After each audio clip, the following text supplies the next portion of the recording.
আমি ক্লিয়ার বলবো এবং আমাকে বলার জন্য একটু সময় দিতে হবে, ধৈর্য ধরে আমার কথাগুলো শুনতে হবে, তাহলে আপনারা পুরো বিষয়টা আপনাদের সামনে পরিষ্কার হবে। আমি শুরুতে আমার হিতাকাঙ্ক্ষী বোনদের জন্য, বিশেষ করে যাদের আমার ব্যাপারে একটা কমন অস্বস্তি বা খারাপ লাগা বা অভিযোগ কাজ করছে, যে আমি কেন বিষয়টা সামনে আনলাম সত্য হলেও, আমি কেন গোপন করলাম না, বা করাটা আমার জন্য উচিত ছিল, আমি কি সবর করি না। আসসালামু আলাইকুম দর্শক, আপনারা সকলেই অবগত আছেন যে কয়েকদিন ধরে জনপ্রিয় ইসলামিক বক্তা আবু তহা মোহাম্মদ আদনান এবং আবু তহা মোহাম্মদ আদনানের দ্বিতীয় স্ত্রী সাবিকুন নাহারকে নিয়ে কঠিন বিতর্ক চলছে। দর্শক, এবার আবু তহা মোহাম্মদ আদনানের দ্বিতীয় স্ত্রী গণমাধ্যমের মুখোমুখি হয়ে আবু তহা মোহাম্মদ আদনানকে নিয়ে এমন কিছু চাঞ্চল্যকর তথ্য দিয়েছে যা জানলে আপনারা হতভম্ব হয়ে যাবেন। হ্যাঁ দর্শক, আপনারা ঠিকই শুনেছেন। দর্শক, আবু তোহা মোহাম্মদ আদনানের দ্বিতীয় স্ত্রী কি বলছে, তো দর্শক চলুন বিস্তারিত শুনে আসি। আবু মোহাম্মদ আদনান বেরিয়ে আসার পর আমরা আর কোন ন্যারেটিভটা সঠিক এটা আর পাইনি, কারণ তিনি স্পষ্ট করেননি আসলে তিনি কোথায় ছিলেন। তাকে কি গোয়েন্দা নিয়ে গেছে, নাকি তিনি আসলে স্বইচ্ছে কোথাও আত্মগোপন ছিলেন? আপনি এই 4 বছরে কি পেয়েছেন সেই ঘটনার প্রেক্ষিতে? আসলে তিনি কোথায় ছিলেন আমি একটু শুনতে চাই, কারণ হলো উনি এ পর্যন্ত আমাদের কাছে, আমাকে ব্যক্তিগতভাবে ফোন দিয়ে জানাননি যে ভাই আমি অমুক জায়গায় ছিলাম এবং দেশবাসীকে অনেক কৃতজ্ঞতা জানাই, আমার জন্য অনেক কষ্ট করেছে, কিছুই আমরা জানিনি। যাক, সেটা ভিন্ন কথা, কিন্তু আজকে আপনার ওই ঘটনায় যাওয়ার আগে আমি ওই বিষয়টা একটু স্পষ্ট হতে চাই, আপনি কি জেনেছেন? জি, আলহামদুলিল্লাহ। আসলে তখন প্রেক্ষাপটটা ছিল এরকম যে বিষয়টা ওভাবে সাজানো হয়েছে। তাকে সেভাবে ডিজিএফআই বলছে যে তোমাকে, তুমি যদি এখন বাঁচতে চাও, এমন একটা আম, ঘটনা, এমন একটা বিষয়, সিনারিও ক্রিয়েট করতে হবে তোমাকে, যেটা দ্বারা আমরা বিতর্কিত না হই, প্রশাসন বিতর্কিত না হয়। দ্যাটস ওয়াই তিনি ওভাবে বিষয়টা সাজিয়েছিলেন। এবং এটা সত্য যে তাকে গুম করা হয়েছিল, এবং আমাকে আপনাদের সাথে কোনোভাবে যোগাযোগ করা সুযোগ দেওয়া হয়নি, বা আমরা কারো কেউই স্বেচ্ছায় কোনো মিডিয়ার সাথে যোগাযোগ করিনি। একেবারেই আমরা আহ, আড়ালে চলে গিয়েছিলাম, কারণ আমাদেরকে সেভাবে হুমকি দেওয়া হয়েছিল। এবং এটা শতভাগ সত্য যে টিজিএফ এর মাধ্যমে তাদেরকে উঠিয়ে নেওয়া হয়েছিল। সে কোনো কারো বাসায় গিয়ে কোনো নারী সংক্রান্ত এটা ইস্যু ছিল না। এটাই। যে যে সাবগুনার আমি আমার আমাকে শুনতে পাচ্ছেন তো, রাইট? জি, আমি শুনতে পাচ্ছি। আমাকে ক্লিয়ার শোনা যাচ্ছে কিনা আপনাকে এটা শুনতে একটু পাচ্ছি, কনফার্ম আপনাকে করুন। শুনতে পাচ্ছি, ক্লিয়ার শুনতে পাচ্ছি। আমার ল্যাপটপের ইয়েটা চলে গেছে, যাই হোক, আমাকে শুনতে পাচ্ছেন। আমি এখন আপনাকে যে প্রশ্ন করতে পারছি, করতে চাচ্ছি, সেটি হলো যে আম, আপনি হঠাৎ করে এই 4 বছর, তো আপনাদের ব্যাপারে কিছুই জানিনি, আপনার সাথেও আমার কখনো কথা হয়নি, কিন্তু হঠাৎ করে এখন আপনি একদম গণমাধ্যমের আহ, শিরোনাম হয়ে গেলেন, কারণ হলো আপনি আপনার স্বামীর বিরুদ্ধে অভিযোগ এনেছেন। আবু তোহা মোহাম্মদ আদনানের বিরুদ্ধে অভিযোগ এনেছেন যে তিনি কোনো একজন পরনারীর সাথে তার সম্পর্ক হচ্ছে। এই ধরনের অভিযোগটি আসলে কতটা সত্য? কারণ আমরা ইতিমধ্যে দেখেছি যে আবু মোহাম্মদ আদনান তিনি আবার স্ট্যাটাসে তিনি সম্পূর্ণ বিষয়গুলো অস্বীকার করেছেন। তিনি বরং আপনাকে অনেক বিশ্বাস করেন এবং বিশ্বাস নিয়ে যাতে আপনি কোনো ধরনের হেরফের না করেন এমন অনুরোধ, এবং তিনি কসম দিয়ে বলেছেন এমন কোনো অভিযোগের সত্যতা নেই, এগুলো সবই মিথ্যে।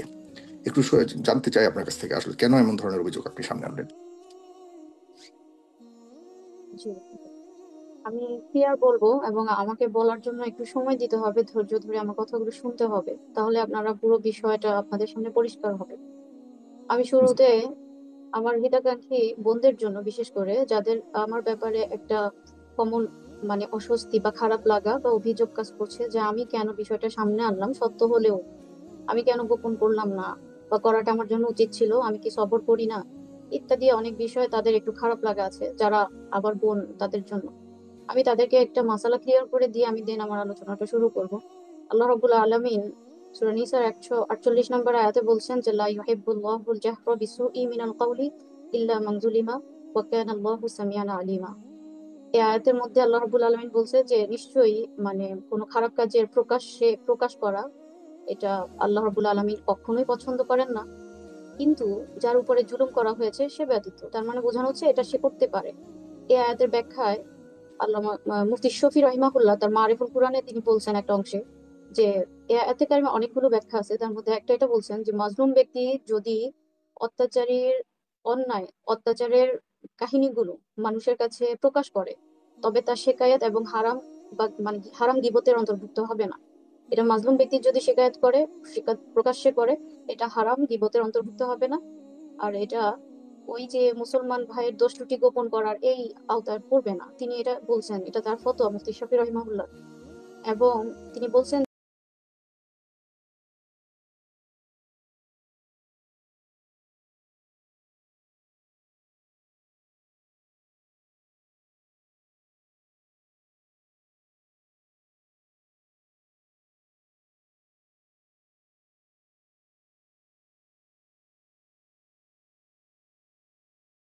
জানি, ইভেন বিশেষ করে আমার এখন দুইটা বেবি, আমার গোছানো সংসার, এখনো আমি যা করছি তা আমার একটা শব্দ আবেগের না। আমি প্রতিটা বিষয় বুঝে শুনে দৃঢ়ভাবে আমি সিদ্ধান্ত নিয়ে দেন আমি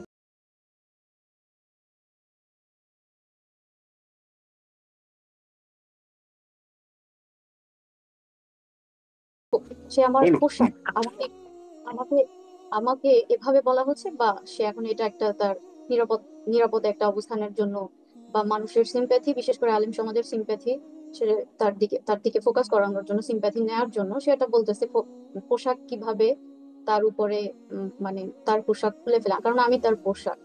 আমি এটার অ্যান্সার দিব। তার আগে আমাকে একটু ক্লিয়ার করতে হবে যে আমার তাকে তার সাথে বিয়ে হলো কেন, কিভাবে। কারণ হচ্ছে সাধারণের প্রশ্ন এটা, বা তাদের আক্ষেপ বা ক্ষোভ, ক্ষোভ আমার উপরে এটা, যে তারা বলে থাকে আমি দ্বিতীয় পক্ষ বা আমি দ্বিতীয় স্ত্রী, তার প্রথম পক্ষ উপরে আমি আসছি, তার সঙ্গে আমিও এটাই ডিজার্ভ করি, ইত্যাদি ইত্যাদি এরকম বলে থাকে।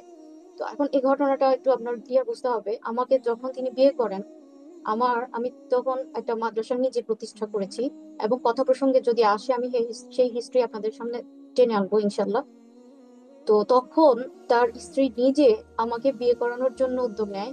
এবং এই জনাব আদনান সাহেবের আম, তিনি সবসময়ই বিয়ে করার জন্য প্রতিটা প্রতিষ্ঠানে বলে রাখতেন, তারই সুবাদে আমার কাছেও এই প্রস্তাবটা আসা। ইভেন আমি আপনাদেরকে নাম মেনশন করি, হচ্ছে এটা রংপুরের দিকে একটা এরিয়াতে, আমার জায়গাটার নাম এক্স্যাক্টলি মনে নেই। ওখানে ফিরোজ অথবা ফিরোজ ভাই বা মনোয়ার, মানে এরকম দুই, আমার নামটাও তার সাথে গুম হয়েছিল যে লোকটা, ফিরোজ অথবা মনোয়ার, দুইজনের একজনের রংপুরে একটা মাদ্রাসা আছে। সে ওই মাদ্রাসা, ওই লোকটাও যদি এখন সত্য বলে, মিথ্যা বললে তো আমার তো এখন কিছু করার নেই। ওই লোকটাকেও সে ইভেন বলে রেখেছিল বিয়ে করার জন্য। তো সে একটা প্রমাণ, আমার জাস্ট নাম মনে আছে বলে আমি এরকম বলতেছি। এটা তার নিজস্ব স্বীকারোক্তি যে সবাইকে সে বলছে যে সে বিয়ে করার জন্য, বিয়ের জন্য পাত্রী খুঁজে সব জায়গায় সবার কাছে। সেই সুবাদেই আমার কাছেও প্রস্তাবটা আসা। তখন স্বাভাবিকভাবে আমাদের পক্ষ থেকে ইনভেস্টিগেট করা, বা তার স্ত্রীর মাধ্যমে সে যোগাযোগ করে, তার প্রথম পক্ষের মাধ্যমে যোগাযোগ করে। এবং তার প্রথম পক্ষের কিউরিসিটি দেখে আমার অভিভাবক, আমার স্টুডেন্টের অভিভাবকের মধ্যে একজন আমাকে বলেছিল যে ম্যাডাম, তারা তো জেনারেল ম্যাডাম বলে সম্বোধন করে, ম্যাডাম আমার মনে হয় এখানে মানে কোনো একটা অন্য বিষয় কাজ করতেছে। কোনো ওয়াইফ কি এভাবে এত এত কৌতূহলী থাকে হাজবেন্ডকে বিয়ে করানোর জন্য? আমার মনে, এবং আমি এখানে আরেকটা বিষয় বলি, আমি যখন তাকে বিয়ে করি তখন তার পারিবারিক ফিনান্সিয়াল অবস্থা, তার পরিবারে 1,000 টাকাও তাদের কাছে অনেক। আমি যখন তাকে বিয়ে করি ফিনান্সিয়ালি, তার কাছে 1,000 টাকা অনেক কিছু। তখন আমার এই অভিভাবকটা আমাকে বলছে যে জানেন ম্যাডাম, তিনি একটা ঘটনাও আমাকে বলছে। ও ঘটনা বলার দরকার নেই, আপনারাও এসব ঘটনার হয়তো অনেক সাক্ষী, যে একজন নারী কি করছে, তার হাজবেন্ডকে এরকম বিয়ে করাইছে, প্রতিষ্ঠিত মেয়ে দেখে বিয়ে করায়, টাকা পয়সা আছে এরকম দেখে বিয়ে করায়। কারণ হচ্ছে মানে তাদের ভেতরে একটা লোভ কাজ করে। ম্যাডাম এটা আবার সে ফাঁদ না তো, আমাকে এরকম বলছে। আমি বলি আচ্ছা না থাক, এরকম না, বাদ দেন। তো সে এরকম করে আমাকে বিয়ে করায়। এবং 10 নম্বর যে কাজী অফিসে আমার বিয়ে হয়েছে, ওখানে ওই কাজী অফিসের সাথে সরাসরি তার প্রথম পক্ষ কিন্তু কথাও বলেছে। আদারওয়াইজ বিয়েটা এত তো সহজ না, কারণ অলরেডি আমার পাস্ট আছে। আমি বিরাট মাপের প্রচন্ড যন্ত্রণায় জর্জরিত একটা মানুষ। আমি তো মানে এই বিষয়গুলো এত আপনি ক্যাজুয়ালি যেহেতু নিই এটা না। একটু তুললেনি সাবিকুন নাহার, একটু জেনে নেই আপনার পাস্ট আছে আপনি বলেছেন। এই ফাঁকে যদি ভুলে না যাই, এর আগে একটু জিজ্ঞাসা করেন, আপনার পাস্ট আছে বলতে কি আপনিও কি অন্য একটা সংসার থেকে এসেছেন? আপনারও কি না, সংসার তার ছিল? কাছে তো আমি অন্য একটা সংসার থেকে আসিনি। আজ থেকে 8 থেকে 9 বছর আগের কথা এটা। যে আমাকে আমার মা অনেক ছোটবেলায় বিয়ে দেয়, তখন আমার 14 মানে 15 এরকম, ওই কিছু মানে বিয়ের 6 মাস পরে আমার 15 বছর হয় এরকম। এই যে আমার মামাকে বিয়ে দিয়েছিল একজন লোকের সাথে, যাকে আমি কোনোভাবে কখনোই মানতে পারি নাই যে সে আমার হাজবেন্ড। এবং সে হচ্ছে আওয়ামী লীগের একজন নেতা গোছের ফ্যামিলি থেকে বিলং করে তারা। আমি ওই পরিবারে গিয়ে দেখছি যে তারা শত শত মানুষ নিয়ে মানে মিছিল মিটিং এ বের হয়, তারা কখনো কারো বাড়িতে মারামারি করে ভাঙচুর করে, কখনো তাদের বাড়িতে মারামারি হয় ভাঙচুর হয়। আমি একেবারে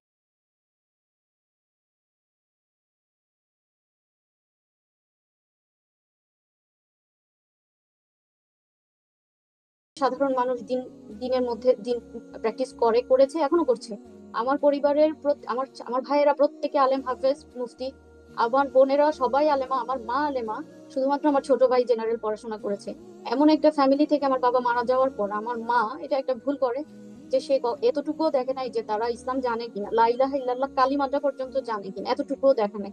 সে আর কি হয়তো বা এরকম ভাবছে যে মানে তাদের বাড়ি আছে, যেটা সাধারণত আমাদের সমাজে দেখা হয় এরকম। আমি তখন তাহলে বিয়েতে রাজি হয়েছেন কেন, এটা একটা প্রশ্ন আসে।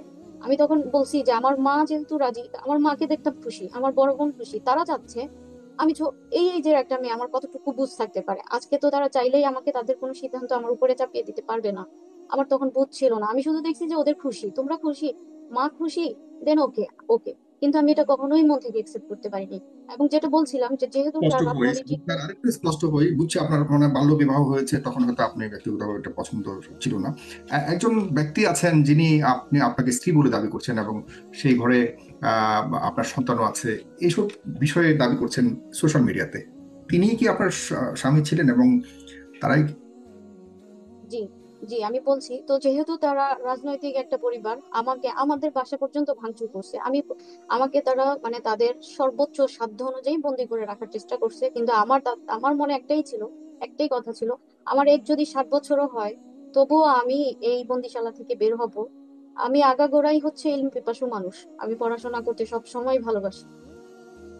এবং আমার জন্য আমি এটাই বুঝি যে আমার জীবনে কিছু না থাক, কিতাব থাকতেই যথেষ্ট। তো আমি তাদেরকে এটা বলতাম, ওরা যদি রাজি হয়, আমাকে অনেক হুমকি দেওয়া হইতো, দিয়ে ওখানে রাখা হয়েছে। একটা লং টাইম আমার জীবনের ওখানে কেটে গিয়েছে। তো ওইভাবে তারা আমাকে সাফার করছে, এটা সত্য, তারা আমাকে সাফার করেছে। কারণ আমি যেহেতু ওখানে থাকতে চাইতাম না, কখনোই না। কারণ যাওয়ার পরে আরো স্পষ্ট হয়েছে বিষয়গুলো, যে তারা হানাহানি, মারামারি, কাটাকাটি, ঝগড়াঝাটি, চিল্লাচিল্লি, আমিও তাদের মতোই হয়ে গিয়েছিলাম। তো আমার আমার কোনোভাবেই এটা আমার সাথে আমার মতো আমি মানতেও পারিনি। আমি সবসময় এটা চাইতাম। তো হঠাৎ একটা সময় পরে তারাও হয়তো বিরক্ত হয়ে মেয়ে খুঁজে যে বিয়ে করার জন্য তার পরিবারের থেকে। তো একটা মেয়ে পায় আমার সাথে, ডিভোর্সের 6 মাস আগে ওই মেয়েটাকে তারা শনাক্ত করে। দেন তারা এগ্রি করে যে ওকে দেন, তাহলে এখন আমি যদি ডিভোর্স চাও দেন, তাহলে আমার একটা শর্ত, বেবিগুলো লিখে দিয়ে দিতে হবে, কোনোদিন দাবি করা যাবে না। আমার মাথার মধ্যে এটা কাজ করতেছিল যে আমি তো এখান থেকে আসলে মুক্তি চাই, আল্লাহ যা তাকদিরে রাখছে হবে। আর ওকে ওকে করে আমি তাদের সব শর্ত মেনে আমি তারপরে ওখান থেকে বের হয়ে আসি। এখানে আরেকটা বিষয় উল্লেখ করা জরুরি, যে ওই লোকটার ভিডিওর মধ্যে একটা কথা সে বলছে যে কাবিন, কাবিন বা দেনমোহর যেটা বোঝাচ্ছে সে, এখানে আমার দেনমোহর ছিল কত জানেন? 50,000 টাকা। 50,000 টাকা দেনমোহর, এবং সে 50,000 টাকা সে যে আমাকে একসাথে দিয়েছে এটাও না, 50,000 টাকা সে মাসে মাসে আমাকে 3,000 টাকা করে দিয়েছে। চিন্তা করতে পারেন এই কথাটা বলে সে কিভাবে বলতে পারে যে এটা আমি কাবিনের জন্য আমার ডিভোর্স? চিন্তা করা যায়? এটা চিন্তা করা যায়? ইভেন আমাদের আদনান সাহেবের সাথে যে আমার বিয়ে হয়েছে মাত্র 1 লাখ টাকা দেনমোহরে, আমার কাছে দেনমোহর কখনোই কখনোই কখনোই আপনি কি আমার ওই কাছে মনে ঘরে হয়। থাকাকালীন কি আদান সাহেবের সাথে আপনার পরিচয় হয়েছিল, নাকি ওই ঘর না, থেকে বেরিয়ে আসলেন? আমার ডিভোর্স হয়েছে মেবি 16 সালের শেষের দিকে কিংবা 17-র দিকে, আমার এক্স্যাক্টলি মনেও নেই। আমি এগুলো কল্পনাতেও রাখি না, আমার চিন্তাতেও নাই, কিছুতেই না, আমার আজকে মনে করতে হচ্ছে, পরিস্থিতির হুম। শিকার হয়ে আজকে আমার মনে করতে হচ্ছে। তো সেই ওই তখন আমার ডিভোর্স হয়েছে, আমার বিয়ে হয়েছে 21 সালে। আদনান হুম। সাহেবের সাথে আমার বিয়ে হয়েছে 21 সালে, আমি তাকে চিনিও না, সেও আমাকে চিনে না। এটা তহমত, এটা তার উপরেও হুম। আমার উপরেও একটা তহমত, এটা মিথ্যা, সম্পূর্ণ মিথ্যা। হুম। তারপর এভাবে এই যে আমি বলতেছি টাকার বিষয়, যেটা দেনমোহরের বিষয়, এটা তো তার মানে ওই তারা সন্তানগুলো আপনার একটা ছেলে একটা মেয়ে? কি ওখানে বেবিগুলো তারা লিখে নিয়ে নিছে আমার কাছ থেকে, আমার তাদের সাথে কোনো প্রকারের কমিউনিকেশন নেই, কারণ এটাই তাদের দাবি ছিল, যেন আমি কোনোদিনও তার মানে দাবিও না করি। আনুষ্ঠানিক ভাবেই আপনাদের ডিভোর্স হয়েছে ওই আগের জি, ঘরে? জি, পারিবারিক ভাবে, যেভাবে পারিবারিক ভাবে বিয়ে হয়েছে, পারিবারিক ভাবে সেভাবে ডিভোর্স হয়েছে। সাথে সাথে সে ওই মেয়েটাকেও বিয়ে করে নিয়েছে, সে তার লাইফে সেটেল, এখনো সেটেল। তাদের আরো বেবি টেবি আরো অনেক কিছুই হয়েছে তাদের জীবন নিয়ে, তারা আমার এগুলো জানারও দরকার নেই, আমি জানিও না, আমার প্রয়োজনও নাই। আমি হ্যাপি, আমি আলহামদুলিল্লাহ অনেক সুখী, এবং ইভেন এখনো আমি অনেক সুখী। হুম। তারপর কিন্তু এখন হঠাৎ করে মানে কেন আপনি তার স্ত্রী বলে দাবি করছে বারবার? আগের স্বামী আমি এটা এমন দাবি করেনি আদান সম্পর্কে আসছি পরে, হ্যাঁ। জনাব। হুম। হ্যাঁ জনাব, এটা তিনি এখন দাবি করেনি, এটা হচ্ছে সে তার ক্ষোভ থেকে, তার ভেতরে একটা ক্ষোভ ছিল, আমি যে তার এবং কাছে এই ছিলাম একই না। দাবি আপনার মনে আছে 2021 সালে যখন আমরা আদনানকে নিয়ে কথা বলছিলাম, তখন কিন্তু এই হ্যাঁ হ্যাঁ, ভদ্রলোক, মনে আছে? জি হ্যাঁ, জি, তখন এই আজকে ঘটনা 4 বছর তিনি আগে। তখন এটা এটা এটা হুম। এটা তখন তিনি বলেছিলেন, এই ভিডিওটা তখন, এটা হ্যাঁ, এখন সে না, বলে। এখন এখন আবার নতুন করে করেছে, এখন আবার নতুন করে মনে এখন করেছে। এখন নতুন করে হচ্ছে মানুষজন ওইটাকে আবার আবার আচ্ছা আবার আচ্ছা আচ্ছা, ভাইরাল তাহলে এটা করছে। নতুন না, এটা যে আগের পুরাতনটাই আবার নতুন করে ছাড়ছে। ও হ্যাঁ, আচ্ছা আচ্ছা, আগের বুঝতে ভিডিওটাই পেরেছি। তারা আবার ওই ভিডিওটাই অনলাইনে ছিল। এটা নিয়ে তো হুম হুম। আমার কোনো মাথা ব্যথা নাই, আমি সত্য। আমাকে নিয়ে যারা হাজার মানুষ মিথ্যা বলুক, আমার কিচ্ছু যায় আসে না, কারণ হুম। আমি জানি আমি সত্য। আমার সাথে আল্লাহ আছে। 1 কোটি মানুষ, লাখো কোটি মানুষ, পুরো পৃথিবী এক জায়গায় থাকলেও আমি তো দুর্বল ইমানের অধিকারী না, আলহামদুলিল্লাহ। আমার সাথে আমি সত্য, এটা আমি জানি, এবং সেজন্য আমি সন্তুষ্ট। আর যারা মিথ্যাবাদী, তাদের সাথে পুরো পৃথিবীর সাপোর্ট থাকলেও তারা সন্তুষ্ট না, তারা ভেতর থেকে অস্থির, ভঙ্গুর। তাদের সাথে আল্লাহ নেই, তারা পারবে না। তারা দুনিয়ার মামলায় জিতে যাবে, কিন্তু আল্লাহর কাছে মামলা জিততে পারবে না, কোশ্চিন কালেও না। তো যাই হোক, এই জন্য আমি সন্তুষ্ট, আমি হ্যাপি, আমার ভেতরে কোনো কষ্ট নাই, আলহামদুলিল্লাহ আলহামদুলিল্লাহ। কোনো কষ্ট নাই। ইভেন আমি আপনাদের গালি, এই যে লাখ লাখ মানুষের গালি খেয়েও আমি সন্তুষ্ট এই জন্য, কারণ আমাকে যে পেইন দেওয়া হয়েছে, ওই পেইনের তুলনায় এই গালিটা আমার কাছে কিছুই না। আমি সেই পেইন থেকে মুক্তি পেতে এই গালির পথটাকে আমি বেছে নিয়েছি। আমি কি জানি না যে আমি যদি কিছু বলি, তার তার যে জনপ্রিয়তা আছে, কিংবা যে একটা সাড়া পড়বে, তখন আমার আমার সারা হিস্ট্রি নিয়ে মানুষ ঘাটা শুরু করবে, যেগুলোর সাথে আমার কোনো তাল্লুক নেই, যা ওগুলো আপনি আল্লাহর বলেছেন, সাথে। তার ঘরে তার 1,000 টাকাও ছিল না যখন আপনার সাথে বিয়ে হয়। এরপর তার পরিবর্তন কি হয়েছে, এবং সে এখন 1,000 টাকার বেশি পরিমাণের টাকা তার কাছে কি আছে বর্তমানে? মানে তার পরিবর্তন কি হয়েছে? মানে ওটা কেন তো আর বলার অপেক্ষা রাখে না। তারপরে তো ফিনান্সিয়াল অবস্থা অবশ্যই অনেক ভালো, সবাই ভালো আছে, সবাইকেই সে ভালো রাখছে ফিনান্সিয়াল দিক থেকে। যেটা বলছিলাম, যদি আমার কাছে অর্থনৈতিক বিষয়টা বা টাকা পয়সা আগে কিংবা এখন ম্যাটার করতো, তাহলে হয়তো আজকে আপনারা এই বিষয়টা জানতেনও না। এটা যদি আমার কাছে ম্যাটার। ওকে। তো যাই হোক, তারপর যেটা বলি, আমি যে পোশাক নিয়ে কথা বলছিলাম, বিয়ের বিষয়টা আগে ক্লিয়ার করলাম যে আমি কারো উপরে আসিনি, আমাকে এমন ভাবে বিয়ে ওকে, ফাইন। তারা করছে, তারা এটা তারা নিয়ে তো অনেক প্রশ্ন অস্বীকার ছিল করতে যে পারবে আপনি না। আপনি যখন বিয়ে করেছেন তখন কি তার আগের স্ত্রীর কাছ থেকে আপনি আপনাকে বিয়ে করার অনুমতি নিয়েছে কিনা, ওইটা এরপর ওইটা আপনার কাছ গাজীটা থেকে নিজেও বলবে, গাজীটা নিজেও বলতে পারবে যে তার সাথে সে নিজে কথা বলছে। এগুলো তো এত সহজ না, এগুলো আইনি প্রসেস আছে। তারা আমাকে যে বিয়েটা আমরা করছি, এবং সে পূর্বে তার বিবাহিত, এই বিষয়গুলো অবশ্যই ইনভেস্টিগেট করে একটা অনেকেই নির্জন শত শত জায়গায়। প্রশ্ন করছে আপনার কমেন্টের মধ্যে। আমি কি কিছু প্রশ্ন নিতে পারি সেখান থেকে আপনার জন্য মাঝে মধ্যে? যদি প্রাসঙ্গিক হয়, যদি প্রাসঙ্গিক আচ্ছা, যদি হয়। প্রাসঙ্গিক হয় আপনাকে প্রশ্নগুলো করতে পারি। একজন করেছে এই বিষয়টা, যেহেতু নিয়ে আপনি কথা বলছেন, আমি এই বিষয় সংক্রান্ত একটা দুইটা প্রশ্ন আপনাকে জিজ্ঞাসা করি কমেন্ট বক্সে। আপনি আরো লম্বা ইতিহাস বলবেন, সেদিকে যাচ্ছি। কিন্তু এই বিষয় হচ্ছে যে আপনি যখন বিয়ে করছেন আবু তমাদ, তখন কি আপনি জানতেন কিনা যে তাওয়াদমান বিবাহিত? এরপরও কেন তাকে বিবাহ করলেন? এই যে সে তার ওয়াইফের পক্ষ থেকে, তার প্রথম পক্ষের পক্ষ থেকে যে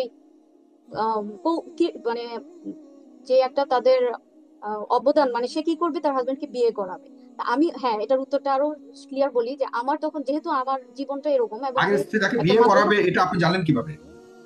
আমার সাথে কথা বলতেছে। কে, তার আগের স্ত্রী?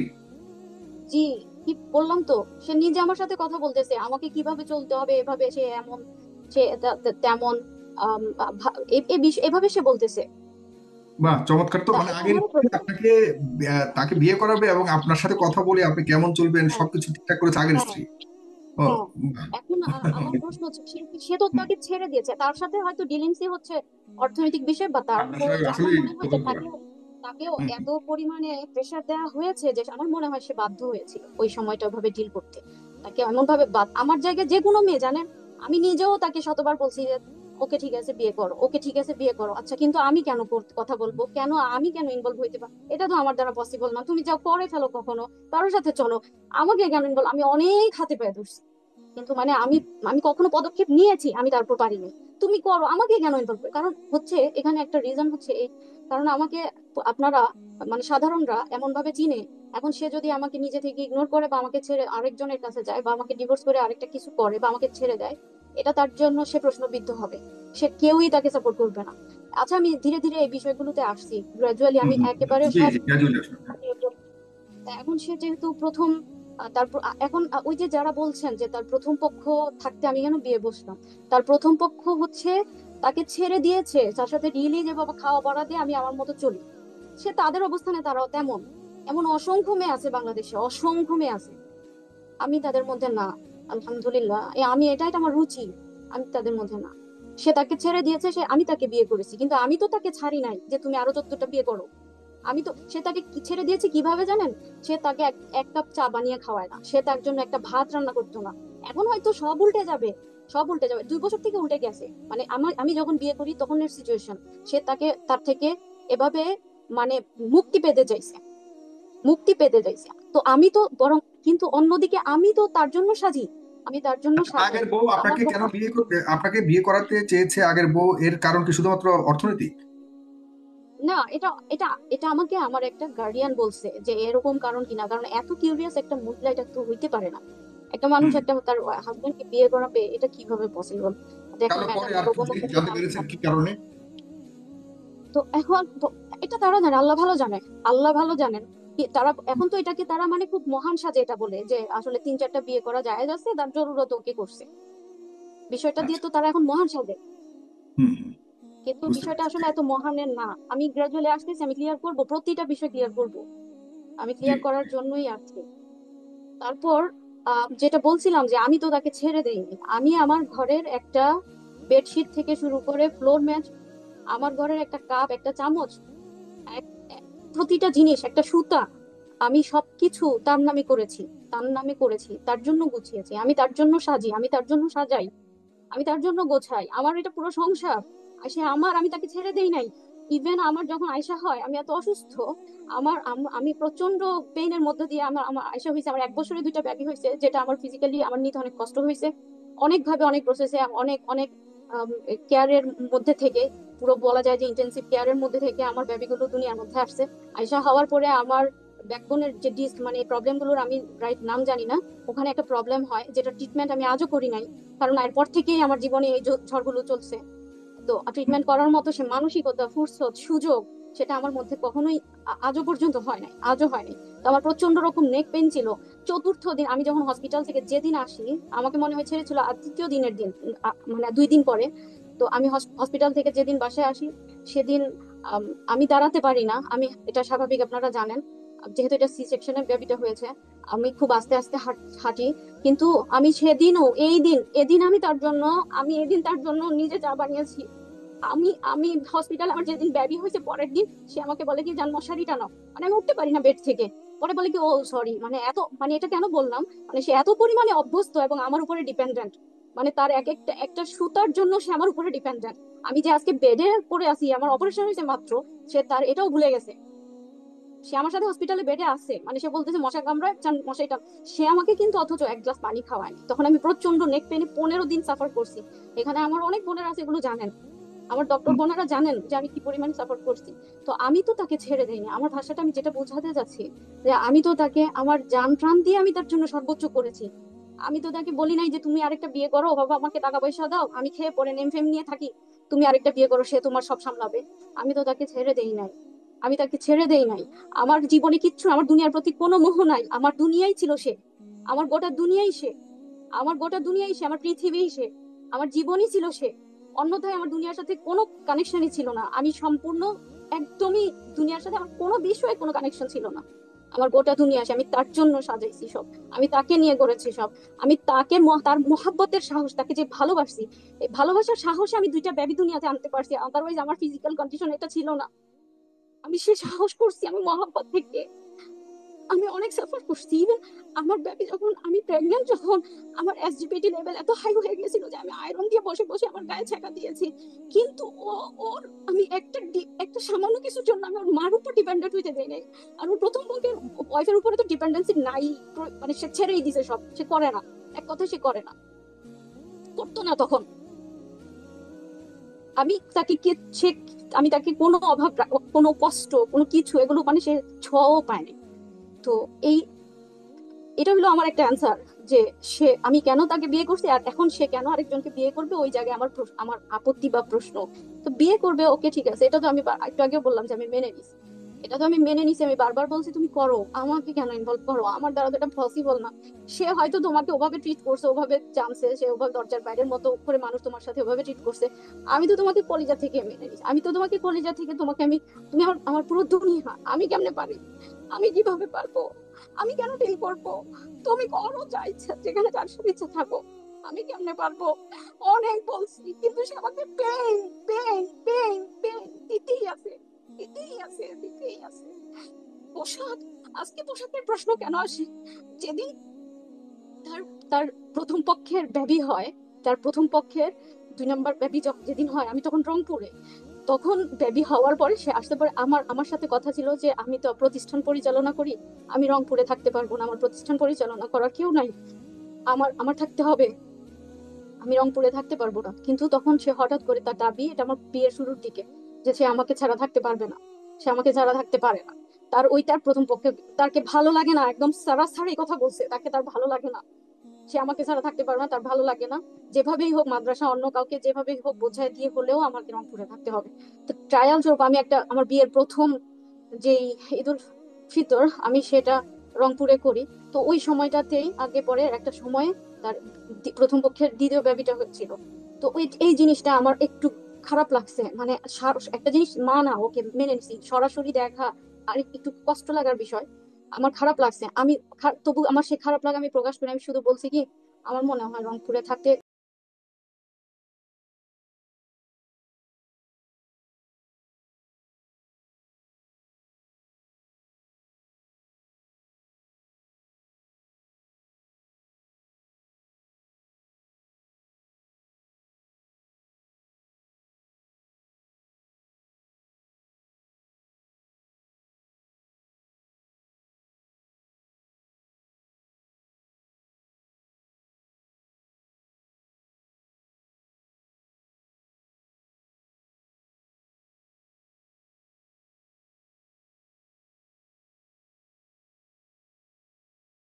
আমাকে তুলে তুলে আছাড় দিয়ে বেডের উপরে ফেলে, বেড থেকে নিচে ফেলে, হাতে ফোন ছিল সেটা ছুঁড়ে মারে, আমার চোখটা ফুলে যায়, এভাবে কালো হয়ে যায়, একদম ফুললো।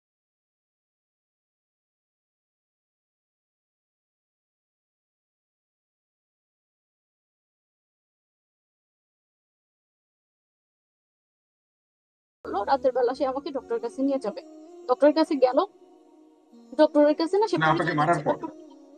হ্যাঁ, ডক্টরটা তার পরিচিত, আমি বুঝতে পারলাম, আমি তো জানি না। ডক্টরকে সে পরিচয় দিচ্ছে আমি নাকি তার কাজিন। আমার তো খারাপ লাগলো যে আশ্চর্য, মানে তুমি গোপন করছো, মানে আমি তার কাজিন, এটা কি ধরনের কথা? অত আমি তারপরেও তার উপরে উচ্চবাচ্য করার আমার শক্তি নাই, আমার সাহস নাই। তো এখন ডক্টর থেকে বের হয়েছে, আমি একটু মনটা খারাপ, কথা বলতেছি না আর কি, চুপ করে আছি। হসপিটাল থেকে বের হয়েছি বাইকে চড়ে, এখন তার কথা যে ঘুরতে যাব, বাইকে সে এখন ঘুরতে যাবে। তা আমি বললাম কি যে আমি চলো বাসায় যাব, আমার ভালো লাগতেছে না, আমার মনটা ভালো লাগতেছে না, বাসায় যাই, এতটুকু বলছি। পরে সে আমাকে ওই অচেনা অজানা একটা শহর, আমি প্রথম গেছি জীবনে, আমাকে সেখানে তার বাইক থেকে নামায় দেয়, বাইক থেকে নামায় দিয়ে সে চলে যায়। আমি, আমার কাছে আমার ব্যাগ ছিল, আমার ব্যাগে তখন মাত্র 1,000 টাকার একটা নোট ছিল, কোনো ভাঙতি টাকাও ছিল না। আমি কি করব, গ্রামের রাস্তা তো, রাত হয়ে গেছে অনেক, প্রায় তখন 11টার মতো হয়ে গেছে, গ্রামের রাস্তা তো মানুষজনও নাই, তো আমাকে রাস্তার মধ্যে ফেলে বাইক নিয়ে চলে যায়। আমি আস্তে আস্তে আমি তখন সিদ্ধান্ত নিই, তাহলে আমার কি করতে হবে, আমি বাসায় কিভাবে যাব। ঠিক আছে, হাঁটা শুরু করি, রিক্সাওয়ালা একটাকে পাইছি, জিজ্ঞাসা করি যে আচ্ছা এখানে বাস কাউন্টার কোন জায়গায়, আমার কাছে যে টাকা আছে এটা দিয়ে যে আমি বাসায় আসতে পারবো কিনা এটাও আমি জানি না, আমার জানা নাই। তো সে এরকম সে বলতে পারলাম না। আবার আবার হাঁটতে থাকি, হাঁটতে থাকি, আবার আরেকটা রিক্সাওয়ালার কাছে যোগাযোগ।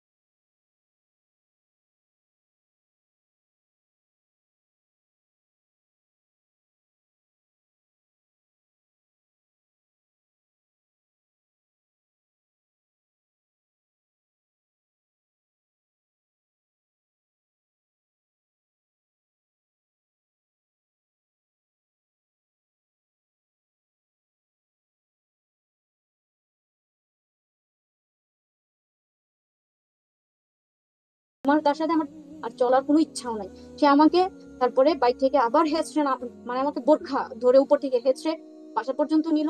তখন একটা 3 তলা বিল্ডিং এ উঠাইছিল আমাকে, যেখানে সে থাকতো। এই 3 তলা বিল্ডিং এ সে আমাকে হেঁচড়ে হেঁচড়ে হেঁচড়ে হেঁচড়ে উপরে উঠাচ্ছে। আমি বোরকা পরা, ভিতরে আমার ড্রেস আছে, তার মধ্যে আমার গায়ে জায়গায় জায়গায় জখম হয়ে গেছে, জায়গায় জায়গায় আমার ছিলে গেছে। আমি কি সেদিন তার পোশাক ছিল না? আমি সেদিন তার পোশাক ছিলাম না? হুন্না লিবাসুল্লাকুম আনতুম লিবাসুল্লাহুন্না, এটা সেদিন মনে ছিল না। পোশাকের সাথে আচরণ করে, এটার নাম পোশাক।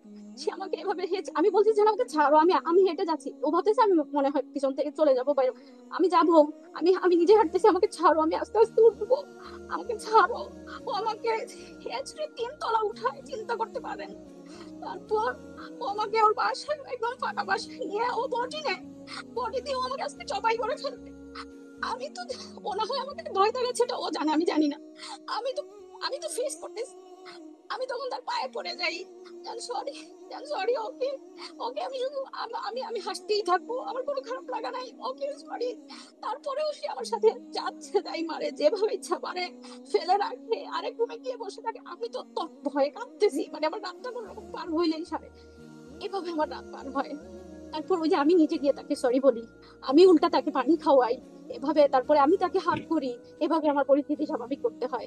এগুলো একটা প্রথম ঘটনা। 2 নম্বর ঘটনা, তারপরে পরবর্তীতে আমি একেবারে পুরো রংপুরে সেটেল হই আসাদ নামে একটা লোকের বাসায়। বাসাটা তখন মাত্র নতুন করেছে, আসাদ নামে একটা লোকের বাসায় মাত্র নতুন করেছে। তার ওই বাসায় কেউ থাকে না, ফ্লোরের পানিও এখনো শুকায় নাই, দোতলা একটা বাসা। যেহেতু আশপাশে ফাঁকা ফাঁকা জায়গা, গ্রাম, ঝিঝি পোকার শব্দ। এরপরে তখন আমার বাসায় আইপিএসও ছিল না, বারবার ঘন ঘন কারেন্ট চলে যায়, কারেন্ট চলে যায়। তো সন্ধ্যা থেকে কারেন্ট যখন চলে যায়, তখন আমাকে সে বাসা থেকে বের হয়েছে সকালে এবং বলে গেছে যে আমার আসতে সন্ধ্যা হবে। আমি বলছি ওকে, সন্ধ্যা হবে, আসবে সে। কিন্তু সে সন্ধ্যায় আসে না। কয়টা বাজবে, আনুমানিক 7টা। 7টায় আসে না, 8টায় আসে না, 9টায়ও আসে না, 10টায়ও আসে না, 11টা বেজে যায়। এর মাঝে 2-3 বার কারেন্ট চলে গেছে। আমার একটু কেমন যেন অস্বস্তি লাগতে থাকে, ভয় লাগতে থাকে, মনটাও খারাপ লাগে। স্বাভাবিক, নারী সুলভ যে বিষয়, খারাপ লাগতে থাকে। 11টা বাজে যখন সে এসে ডোর নক করে, নক করলে আমি তারপর খুলি। খুলে শুধু আমি এতটুকু বলছি, এত লেট করছো, 11টা বেজে গেছে, তুমি জানো না আমি ভয় পাই। এতটুকু বলে আমি শুধু বেডের উপরে গিয়ে বসছি। আমার আশা ছিল সে আমাকে একটু কনভিন্স করবে বা এক্সপ্লেইন করবে আমার এই জন্য লেট হয়েছে, বা একটু কনভিন্স করবে। আমি তো এমন মেয়ে না যে আমাকে খুব বলতে হবে, কারণ আমি তো ক্ষমায় বিশ্বাসী। আমার কাছে অ্যাটলিস্ট এক্সপ্লেইন তো করুক, একটু বলুক, কনভিন্স করুক। আমি একটু মন খারাপ করে বেডের সাইডে গিয়ে বসছি। সে আমাকে এসে এত মারছে, সে আমাকে সারা রাত মারছে, সারা রাত মারছে। আপনারা দেখছেন রিসেন্ট উপদেষ্টা নাহিদকে যেভাবে মারছে, কোমর থেকে একটা দাগ, এটা ভাইরাল হয়েছে, আপনারা সবাই দেখছেন। আমার পুরো কোমর থেকে নিচ অব্দি এভাবে 2 পায়ের মধ্যে সেভাবে এভাবে এভাবে জখম করে ফেলছে। সেই জখম, সেই জখম, আমি জানি না নাহিদ উপদেশটাকে কি দিয়ে মারছে, সে আমাকে এই জখম করছে এই লেভেলে, লাথি দিয়ে দিয়ে, পা দিয়ে লাথি দিয়ে দিয়ে, সে আমাকে ফুটবলের মতো লাথি দিতে দিতে বেড়ে উঠাইছে, নামাইছে, মারতেই আছে, মারতেই আছে। আমি আমি নিতে পারি না। আমি জানতাম ওকে একটা দুটো চড় দেয় মানুষের, স্বামী স্ত্রীর মধ্যে এগুলো হয়, এভাবে মারে, আমার জানা ছিল না। আমাকে এভাবে মারতেই আছে। তারপরে সে এক পর্যায়ে বের হয় বডি আনতে, সে প্রতি কথায় বডি আর ছুরি নিত, সে প্রতি কথায় বডি আর ছুরি নিত, সে বের হয়েছে বডি আনতে। তারপরে আমি ডোর লক করে দিছি, আমি ডোর লক করে দিছি ভয়ে। এবার সে দরজা বাড়ানো শুরু করছে। আমি কাকে ফোন ফোন নিয়ে আমি বেলকনিতে চলে গেছি, বেলকনির ডোর ওদিক থেকে লক করা যায় না। আমি বেলকনিতে গিয়ে আমার মাকে ফোন দিছি যে আম্মা আপনি এখন আসেন, তারা কেউ আসে নাই, সে আসছে সকালে। আমি বলছি আমি কি এভাবে কান্না করে আমাকে মেরে ফেলবে, আসে আসে নাই তখন। তারা আমাকে মেনে নেয় না এরকম না, বরং তারা তো আচ্ছা আমি বলতেছি ধীরে ধীরে। আমি তো আর এমনিতে তার নাম্বার আমি পাবো কোথায়, আমাকে মেনে নেয় না, বিষয়টা তো এরকম না। আমি বলতেছি মা আমাকে মেরেই ফেলবে, আপনি আসেন, আসে না। কিন্তু এই জায়গায় আমার মা হইলে পারতো সহ্য করতে, সে রাতটা কাটাতে পারতো। সে ওই দরজা বডি দিয়ে ভাঙে, সে ঢুকে, চিন্তা করতে পারে না আমার কেমন লাগে তখন। আমি শুধু একটা দোয়া পড়তেছিলাম, আল্লাহু খায়রুন হাফিজ, আল্লাহ ছাড়া আমাকে আজকে হেফাজত করার কেউ নাই। আমি তার পায়ে পড়ে গেছি যে আমি সরি, আর জীবনে বলবো না, আর জীবনে বলবো না। এগুলো আমার অপরাধ, কারণ আমি এরপরেও আবার এরকম কিছু একটা বলে ফেলতাম, কারণ আমি তো মেয়ে মানুষ। আমার মুখে চলে যান লেট করছো, এটা বললাম, আমি খারাপ লাগতেছে এরকম। আমি তখন পায়ে পড়া শুরু করলাম, আমি আর জীবনেও বলবো না। ওকে এক্সপ্লেন করতে বলেন, ওকে কসম করতে বলেন, ও আমাকে ওইদিন মারছিল কেন, এই একটা কথার উপরে। ওইদিন আরাফার দিন ছিল, সকালবেলা ওর মার সামনে আবার আমার সেই জখমের উপরে আবার মারা শুরু করছে। আমি বলি আমাকে মাফ করো, আমাকে ছাড়। আমি দাঁড়াতে পারিনি, আমি সারাদিন শুয়েছিলাম বেডে। আমি 2 দিন আমি হাঁটতে পারি নাই সোজা হয়ে। আরাফার দিন ছিল, পরে সে আমাকে কথা দিয়েছে আরাফার দিনের কসম আমি আর জীবনেও মারবো না, ইত্যাদি ইত্যাদি। এটা গেল দ্বিতীয় কথা। তৃতীয় কথা, আমি এর মধ্যে ঢাকায় সেটেল, ঢাকায় চলে আসছি। আমি জাস্ট তার পোশাকের বর্ণনাটা আগে দিয়ে আমি গ্রাজুয়ালি ধাপে ধাপে সব বিষয়গুলো আমি আপনাদের বলবো।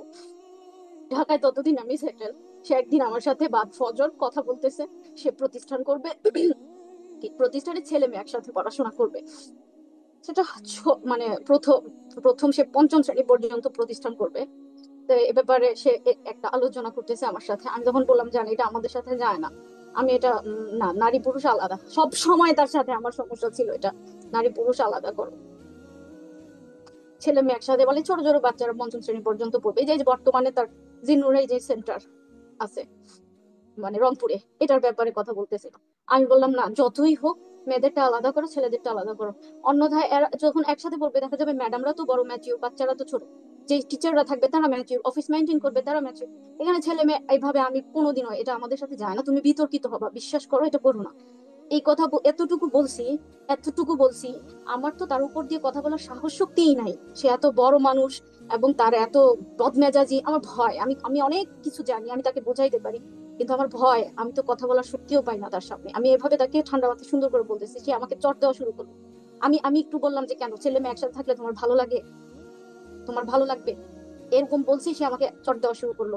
চট তো আর যে চোর না, আমার দুইটা গালে সে এক একটা গালে একটা করে 10টা করে চট দিতে দিতে দুই পাশে গালে এত এত চট দিল, এই লেভেলে চট দিল, এত মারলো এত মারলো, আমার গালের ভেতরের অংশগুলো দুই পাশ থেকে কেটে কেটে গেছে। সে বলতেও পারবে না, কারণ সে ফিরেও তাকায় না। আমি জানি আমার বোনদের সংসার, আমি দেখছি হাজবেন্ডরা কখনো যদি একটা চড়ও দিছে বা একটা গায়ে হাত তুলছে, ওইটার জন্য সারা জীবন অনুতপ্ত থাকছে, কিংবা পরবর্তীতে তারা এত অনুতপ্ত হয়েছে বা বুকে জড়ায় নিছে বা বলছে বা দেখতে চাইছে কি কতটুকু আঘাত পাইছে, একটু তার ট্রিটমেন্টের ব্যবস্থা করছে, এতটুকু করছে, এতটুকু অ্যাটলিস্ট করছে। সে আমাকে এমন ভাবে মানলো, আমার ভেতরের দুইটা পাশের গাল কেটে গেছে, আমি খেতে পারি নাই ওই দিন, যে আমি সারাদিন, সে জানেও না, জিজ্ঞাসাও করে নাই। উল্টো মেরে টেরে সেই আবার উল্টো দিকে ঘুরে শুয়ে থাকলো, মানে দোষটা আমার। তারপরে আরেকদিন সে তার তার একই পোশাক আজকে পরে, কালকে আবার ওইটাই পরবে না, আবার কালকে আবার ওইটা পরবে না, তো আবার ওইটা দিলে আরেকদিন আবার ওইটা পরে, এরকম। মানে আমি জানি না যে সে কোনটা পরবে কোনটা পরবে না। আমি সব সময় তাকে বলতাম, জান, যেটা পরবা না ওটা একেবারে ফেলে দিবা, ফেলেও না। কিন্তু কখনো কখনো আমি যদি দেই, যে এটা আমার কাছে চায় পোশাকের, মানে যখন ওয়াশরুমে ঢুকে আমি দিলে তখন আমার উপরে রাগ হয়, ক্ষেপে যায়। এগুলো আমার বিয়ের প্রথম 2 বছরের ঘটনা বলতেছে। তার তার মধ্যে এটা হচ্ছে, আমি সে ওয়াশরুমে যায়, আমি তার আন্ডারওয়্যার টাওয়েল এগুলো সব নিয়ে দাঁড়িয়ে থাকি, কিংবা আগে দাঁড়িয়ে থাকতাম, কিছুদিন পরে আমি ওইটা নির্দিষ্ট জায়গায় রেখে চলে আসি, এটা হলো আমার দায়িত্ব। তারপরে আমি ওই একটা আন্ডারওয়্যার দিয়েছি, ওইটা সে পরলো, পড়তে গিয়ে ওটা তার পছন্দ হয় না, ছুঁড়ে মারছে, ওইটা ছুঁড়ে মারছে। আমি দাঁড়িয়ে আছি সামনে, সে আমাকে একটা ধাক্কা দিছে, আমি রুমের সোজা ওয়াশরুমের থেকে একদম মেইন রোডের সামনে গিয়ে পড়ছি, এমন ভাবে একটা ধাক্কা দিছে, আমার এত কষ্ট লাগছে। আমি গিয়ে, এটা ঘটেছিল আমার আলিদ খানের মাদ্রাসায়, আমার আলিদ খান আগে যেখানে ছিল ওখানে। আমি তারপরে গিয়ে অফিস রুমে বসে রইলাম, যে আমি আর আর পারবো না, না ও প্রতি কথা অনর্থক কোনো কারণ ছাড়া আমার সাথে এরকম ঘেউ ঘেউ করে, এত মিসবিহেভ করে, আমি আর নিবো না, আমি আর পারবো না। তারপর সে আমি এক জায়গায় যাওয়ার কথা ছিল একটু পরেই, সেটি হচ্ছিল সে নিজে আসছে, গিয়ে গাড়িতে বসে আছে, কারে বসে আছে, সে আরেকজনকে পাঠায় যে আমাকে যেতে বলে। আমি বলি না, আমি যাবো না, আমি আর নিবো না, আমি এগুলো পেন আর নিবো না। সে তারপরে নিজে আসছে অনেকক্ষণ পরে, আমি বলছি আমি কোনোভাবেই যাবো না, তারপরে আবার আসছে নিজে, যেতে হবে। তারপর ঠিক আছে ওকে, সে আসছে মাত্রই আমি বলে গেছি, আমি গেলাম। আমার ভেতরে মানে সে বললেই ওকে, যে আচ্ছা ঠিক আছে, ভুল হয়ে গেছে, সরি, ভুল হয়ে গেছে। এদিন সে আমাকে এতটুকু বলছে, এদিন সে আমাকে এতটুকু বলছে। আমি আবার রেডি হয়ে তার সাথে গেলাম। তারপরে সে আরেকদিন, সে বাইকে করে, আমি তার সাথে আমাদের গাজীপুর মাদ্রাসা আছে ওখানে যাচ্ছি, আমি কেন রোড চিনি না সেজন্য আমাকে আবার বাইক থেকে নামাইছে, চিৎকার চেঁচামেচি শুরু করছে। আমি বললাম দেখো আমি কিভাবে চিনবো, আবার বেয়াদবি করে। আশ্চর্য, এটা কি ধরনের, ও না, মুখে মুখে তর্ক করে, সে চিল্লাইতেছে এই শহরের মেয়ে, এটা নাকি তার এরিয়া, সে রাস্তা চিনে না, রাস্তা না চিনলেও দোষ, রাস্তা আমি কোত্থেকে চিনবো, আমি কি রাস্তা রাস্তা থাকছি, রাস্তা আমার দেশ, আমার গ্রাম, আমার বাবার বাড়ি, আমি চিনবো না কেন, আমি কিভাবে চিনবো, কারণ আমি তো চিনি না, আমি কি কখনো এইভাবে একা একা আসছি, আমি কি রাস্তা রাস্তা গিয়েছি। সে জি স্যার, আমাকে যখন আমি মানে পড়াশোনা একটু চিনি না। শর্ট করবার জন্য অনেক অনেক অনেক কিছু বিষয় আছে আপনার সাথে আলাপ হ্যাঁ, করবো। সে শর্ট করবার আমাকে জন্য মানে আপনি আমাকে নির্যাতিত হয়েছেন, এগুলি কি পারিবারিক নির্যাতন বলা যায় কিনা আপনার চোখে? আপনি তো ধর্ম পালন করেন, স্বামীর শাসন বলা যায় কিনা? এই শুধুমাত্র শাসনের মধ্যে আহ, বিষয়গুলিকে পশ্চিম রাখা কালেও না, নারীকে। পশ্চিম কালেও না। আল্লাহ রাসূল সাল্লাল্লাহু আলাইহি ওয়াসাল্লামের হাদিস আছে, রুয়াইদা ইয়ানজাশা সাওকাকা বিল কাওয়ারিদ, এমনি এমনি বলে নাই। আনজাশা রাদিয়াল্লাহু তাআলা স্ত্রীকে কে আল্লাহ রাসূল নির্যাতন করা সম্বোধন জায়েজ করে না বলছে, আমাদের এমনি এমনি আলেম বলে নাই সমাজে? সাওকাকা বিল কাওয়ারিদ, যে তোমার উপরে তুমি কাজ বহন করে যাচ্ছ, তুমি ধীরে ধীরে যাও। একটা একটা নারীদেরকে কাজের সাথে তুলনা করা হয়েছে। ইসলাম কখনোই এটা বলে না। এটা কোনো স্ত্রীকে কখনোই শাসন কারিগর করার বলে নিয়ম আছে বা এই জাতীয় কিছু শুনেছি, এরকম কোনো কিছু না। আছে কি? তো শাসন, না, এটা শাসনটা সেটাই, এটা সেই থাপড় ক্রাইটেরিয়ার দিয়ে মধ্যে পড়ে। গাল কেটে ফেলা কিনা এটাকে শাসন বলে কিনা জানি না, এ নিয়ে বিতর্ক আছে। এটা যাই হোক, হচ্ছে আমি আমি ওইসব নিয়ে কথা বলতে চাই না, না। তবে আচ্ছা, আপনি আমি প্রশ্ন করি, অনেকবার আমি কথা প্রশ্ন করি, বলেছেন। আমি যে তাকে বললাম আমি রাস্তা চিনবো কেমনে, এটা কি আমার তর্ক? সে যখন আমাকে আমাকে আমাকে উপর আমার উপর মানে রুষ্ট হয়ে চিল্লানো শুরু করলো, আমি বললাম আশ্চর্য, আমি রাস্তা চিনবো কেমনে, আমি কি রাস্তায় থাকছি, আমি কি একা একা গেছি কখনো? তখন সে বললো কি, আবার মুখে মুখে তর্ক করে। আমি বললাম জান এটা কি, এটা তর্ক? বলে আবার বেয়াদবি করে। এইভাবে চিল্লা, মানে সে এগুলো তার কাছে বেয়াদবি, এগুলো তার নাম তর্ক। এইভাবে সে আমাকে ডমিনেট করতো। ভয়েও একটা পরবর্তীতে, এই যে এগুলো আমার একটা শিক্ষা থাকতো, এরপরে আরো সতর্ক থাকতে হবে, আরো সতর্ক থাকতে হবে। পেছনে রিজন কি, যে অনেক দুইটা পয়েন্ট আছে আমি কেন এগুলো সাপোর্ট করছি। তারপরে রাইট। আবার এখানে আরেকটা বিষয় তো আছে, মানে তার কাছে তো একটা যৌক্তিক কারণ থাকতেই পারে আপনাকে এই ধরনের নির্যাতন, বলুন আপনার ভাষায়, যদি তাই করে থাকে, এর পেছনে কি আসলে যৌক্তিক কোনো কারণ ছিল বলে মনে করেন না, যে আপনার যৌক্তিক কাছে কারণ এটাই, সে তার হচ্ছে তার তার মানসিক সমস্যা, সে নিজে বলে, সে নিজে একটা বলে মানসিক বলছে। সমস্যা? আচ্ছা, সে প্রচন্ড সেই রকম মানসিক সমস্যার বদমেজাজ। জন্য, তার যৌক্তিক মানসিক কারণ, সমস্যা আপনি কি কোনো কথা মানে? বলার আগেই আপনি তার কাছে বেয়াদব, এটা সে বলছে। এটা মানসিক সমস্যার কথা সে নিজে বলছে, বলে আমার ছোটবেলাটা অনেক কঠিন ছিল তো, অনেক খারাপ ছিল তো, আসলে এজন্য হয়তো বা আমার কাছে অনেক কিছু অস্বাভাবিক লাগে, যেটা আমি নিতে পারি না। এরকম কখনো কখনো সে বলছে। বলছে কখনো আপনার কাছে সে এই এইভাবে, জন্য আচ্ছা হচ্ছে? এভাবে আমি আপনাদেরকে অনেকগুলো, প্রায় 8টা 9টা 10টা এরকম আমি মনে করে করে প্রতিটা বর্ণনা দিয়ে যেতে পারবো আপনাদের, মানে আসলে মানে 2 ঘন্টা হয়ে যাবে শুধু আমি কতবার আপনার গায়ে, আপনার উপরে আপনার নির্যাতন কথা কতবার করেছে, মানে এরকম আমি যদি ইভেন্ট আগে আনলিমিটেড। বলি। সংখ্যা নেই। আপনি বুঝতেছেন না যে কথা বললেই সমস্যা হইতেছে। ওই দিনও সে আমাকে রাস্তায় নামায় দিয়ে চলে যায়, ওই দিনও আচ্ছা, সে আমাকে রাস্তায় নামিয়ে দিয়ে চলে যায়, তারপরে আবার ব্যাক করে। চিন্তা করছেন মানে কোন ধরনের জুলুম? এই যে কেন আমি রাস্তা চিনি না, এগুলো আমি যদি এগুলো বলতে যাই, বললাম তো যে এগুলো বলতেই থাকতে হবে শুধুমাত্র। এভাবে সে আমাকে, এখন আমার প্রশ্ন, আমি যে কথাগুলো বললাম, সেদিন তার মনে ছিল সে যেভাবে এভাবে আমাকে টর্চার করে, এটা কি এটা তখন তার মনে থাকে না যে আমি তার পোশাক? আচ্ছা, আপনার তখন তার স্বামী, এক মনে ছিল আপনার না। স্বামী একটা কথা বলেছেন, এটি হলো যে তিনি লিখেছেন স্ট্যাটাসে যে ভুল সত্তায় অন্ধ ভালোবাসার উপযুক্ত প্রতিদান বেশাক আমার প্রাপ্য ছিল, আমি এরও যোগ্য ছিলাম, পেয়েছি, মেনেও নিয়েছি। তবে আল্লাহর কসম আর না, হে জাতি, হে আমার জাতি, এতটুকুই বলতে চাই, আরশের মালিকের কসম, আমাকে গুছিয়ে একের পর এক মিথ্যা অপবাদ দেওয়া হয়েছে। কাবার রবের শপথ, আমি জিনাকার নই। মোহাম্মদের রবের কসম, আমি ব্যভিচারী নই। যার হাতে আমার প্রাণ তার কসম, তারা আমাকে যত অপবাদ দিয়েছে তা থেকে আমি মুক্ত। কোনো পরনারীর সাথে আমার কোনো প্রকার হারাম সম্পর্ক নাই। হুজ্জাত ছাড়াই নিজেদের গুনাহের পাল্লা ভারী করো না। কাউকে জিনার অপবাদ দেওয়ার শাস্তি 80টা বেত্রাঘাত। চোখ বুজে গেলেই একটা শব্দের হিসাব রবের সামনে বুঝিয়ে দিতে হবে, এটাও ভুলে যেও না।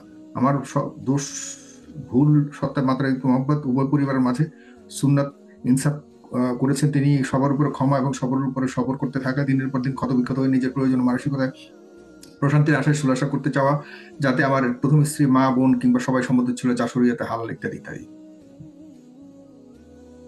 আচ্ছা, আমি তো বলছি যে বিষয়, আমি জাস্ট পোশাকের উত্তরটা দিলাম এতক্ষণ, তার কি তখন মনে ছিল না? আমি ধাপে ধাপে আপনাদের প্রতিটা বিষয় আনতেছি। তো হুম। এটা সে আমার উপরে এইভাবে নির্যাতন করেছে আমার জীবনের আজকে থেকে 1 বছর আগ পর্যন্ত। 1 বছর ধরে সে আমাকে গায়ে হাত তুলে না, গায়ে হাত তুলে না। এবং সে আমাকে এটাও বলে, সে মানে খুব চেহারাটা ভয়ঙ্কর করে সে আমাকে বলে, আমি যে তোকে মারি না এটা দেখোস না, তার মানে হচ্ছে আমি তোকে আর আমার মায়ের খাওয়ার যোগ্যও মনে করি না, এটা বলে। তো আমি না পরবর্তী ভাবতাম, মানে তার মানে, মানে আমাকে মারতো এটাই মনে হয় ভালো ছিল, মানে এই মারে না যে এটাও আমার দোষ, আমি এমন এমন ভাবে নিজের ভেতরে নিজেকেই শুধু দোষী মনে করতে থাকি। মাইর খাইতাম সেটাই কিন্তু মনে তিনি হতো। কসম দিয়ে এটাও যেভাবে আমার ঠিক। বলেছেন, তিনি একজন, হ্যাঁ, ধর্ম প্রচারক, তিনি একজন ধর্ম অনুশীলনকারী, তিনি যেভাবে ইয়ে করেছেন এবং যেটা বলেছেন যে তার প্রতি যে অভিযোগগুলি আনা হচ্ছে এগুলি সম্পূর্ণই মিথ্যা। এবং তিনি আপনার প্রতি বলেছেন যে অন্ধ ভালোবাসা দিয়ে যাচ্ছেন আপনাকে, এবং এখন অন্ধ ভালোবাসা এগুলো তিনি যে না, আচ্ছা বলতেছি তো, দেন আমি তার এই উগ্র মেজাজ, বদ মেজাজ এবং ইসলাহের অভাব, তার পরিশুদ্ধতার অভাব, এই বিষয়গুলো আমি রিকগনাইজ করি। করে আমি সবসময় চাইতাম যে তিনি আল্লাহওয়ালা মানুষদের সাথে থাক, সে আল্লাহওয়ালা মানুষদের সোহবত উঠাক। এবং আমার সেই চাওয়ার চাওয়ার ধারাবাহিকতাতেই, আমার সেই প্রচেষ্টার ধারাবাহিকতাতেই কিন্তু তার মার্কাজুদ দাওয়ায় যাতায়াত। এবং তাকে মানে আমি সম্পূর্ণ আমি চেয়েছি যে আস্তে আস্তে ঠিক হয়ে যাবে, ঠিক হয়ে যাবে। ইসলাহের অভাব, সে তো দিন পালন করে, সে তো আল্লাহর সামনে দাঁড়ায়। ইসলাহ হইলে, ইসলাহি মজলিসগুলোতে বসলে, ভালো মানুষের সংস্পর্শে থাকলে ও ঠিক হয়ে যাবে, বুঝবে। তো ওই যে আমাকে যে 1 বছর ধরে মানে না, এর পেছনে রিজন হইতেছে আমি হুজুরকে, মার্কাজুদ্দৌর হজরতকে আমি জানিয়েছিলাম সে যে আমার উপরে এভাবে মানে চড়াও হয়। এবং আমি একটা পর্যায়ে এসে, যেহেতু আমাকে ধারাবাহিকভাবে 2 দিন পর পরই এভাবে খুব মারাত্মক ভাবে জখম করে, আঘাত করে, চিৎকার চেঁচামেচি ভাঙচুর করে, আমার এই বাসায় ভাঙচুরের অভাব নাই, এগুলো করে, আমি এগুলোর কিছু এভিডেন্স ছোট ছোট আমি হুজুরের কাছে পাঠাই। দেন হুজুর তাকে কি নসিহত করে না ওসিয়ত করে না বকা দেয় আমি জানি না। এটা ওই কোন দিন হুজুরকে পর পাঠিয়েছেন? থেকে এখানে একটা প্রশ্ন অনেকেই জানতে চাচ্ছে যে আপনি যে বিষয়গুলি বলছেন এগুলির সত্যতা কি, এগুলির আসলে অ্যাকুরেসি কি, এই ব্যাপারে কোনো ধরনের প্রমাণ আছে কিনা? কারণ সেও বলছে সত্য বলছে, আপনি আমি বলছেন নিজে সত্য প্রমাণ, বলছেন, দুজনে আমি আবার নিজে কসম কাটছে। প্রমাণ। আসলে তার অবস্থানটা এখন বর্তমানে এমন, সে এখন উন্মাদ হয়ে গেছে নিজেকে বাঁচানোর জন্য। বা এখন সে আর কি সে তার আশপাশের মানুষদেরকেও এভাবে কনভিন্স করে যে এটা দিনের স্বার্থে, দিনের স্বার্থে। আসলে আমার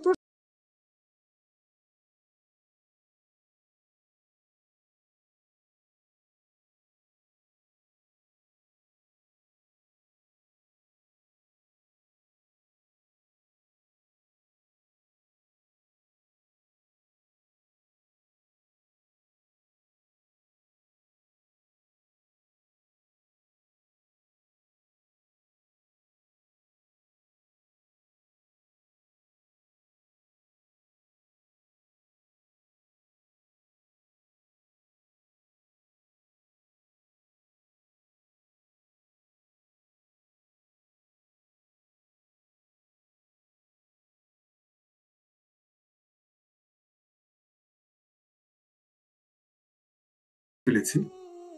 আর তিনি হয়তো এই মুহূর্তে তার হয়তো মোবাইলের চার্জ শেষ হয়ে যেতে পারে আমার মনে হয়, মোস্ট প্রবাবলি। কারণ তিনি অনেকক্ষণ ধরে কথা বলছিলেন, তার হয়তো মোবাইলের চার্জ শেষের দিকে চলে গেছে, তিনি খেয়াল করতে পারেননি। আমরা একটু অপেক্ষা করি, তিনি হয়তো এখনই যুক্ত হবেন।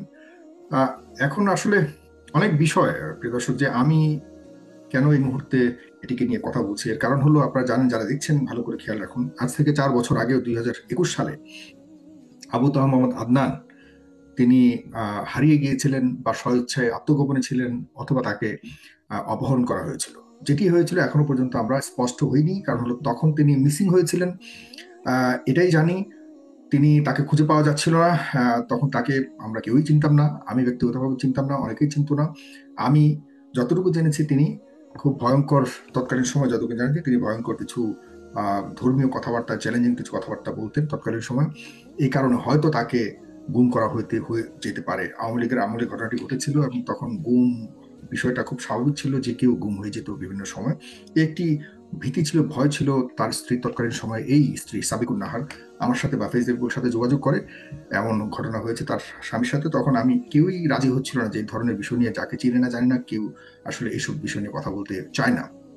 তখন আপনারা জানেন যে এই ধরনের বিষয় নিয়ে আমি সাহসিকতার সাথে ডিল করতাম বা কথা বলতাম। আমাদের ফেসবুক পিপলের যারা কাজ করতো বা তৎকালীন সময় যারা এই বিষয় নিয়ে, তারা সবাই একটা সিদ্ধান্ত নেন যে আমরা তার পক্ষে দাঁড়াবো এবং তাকে নিয়ে কাজ করব।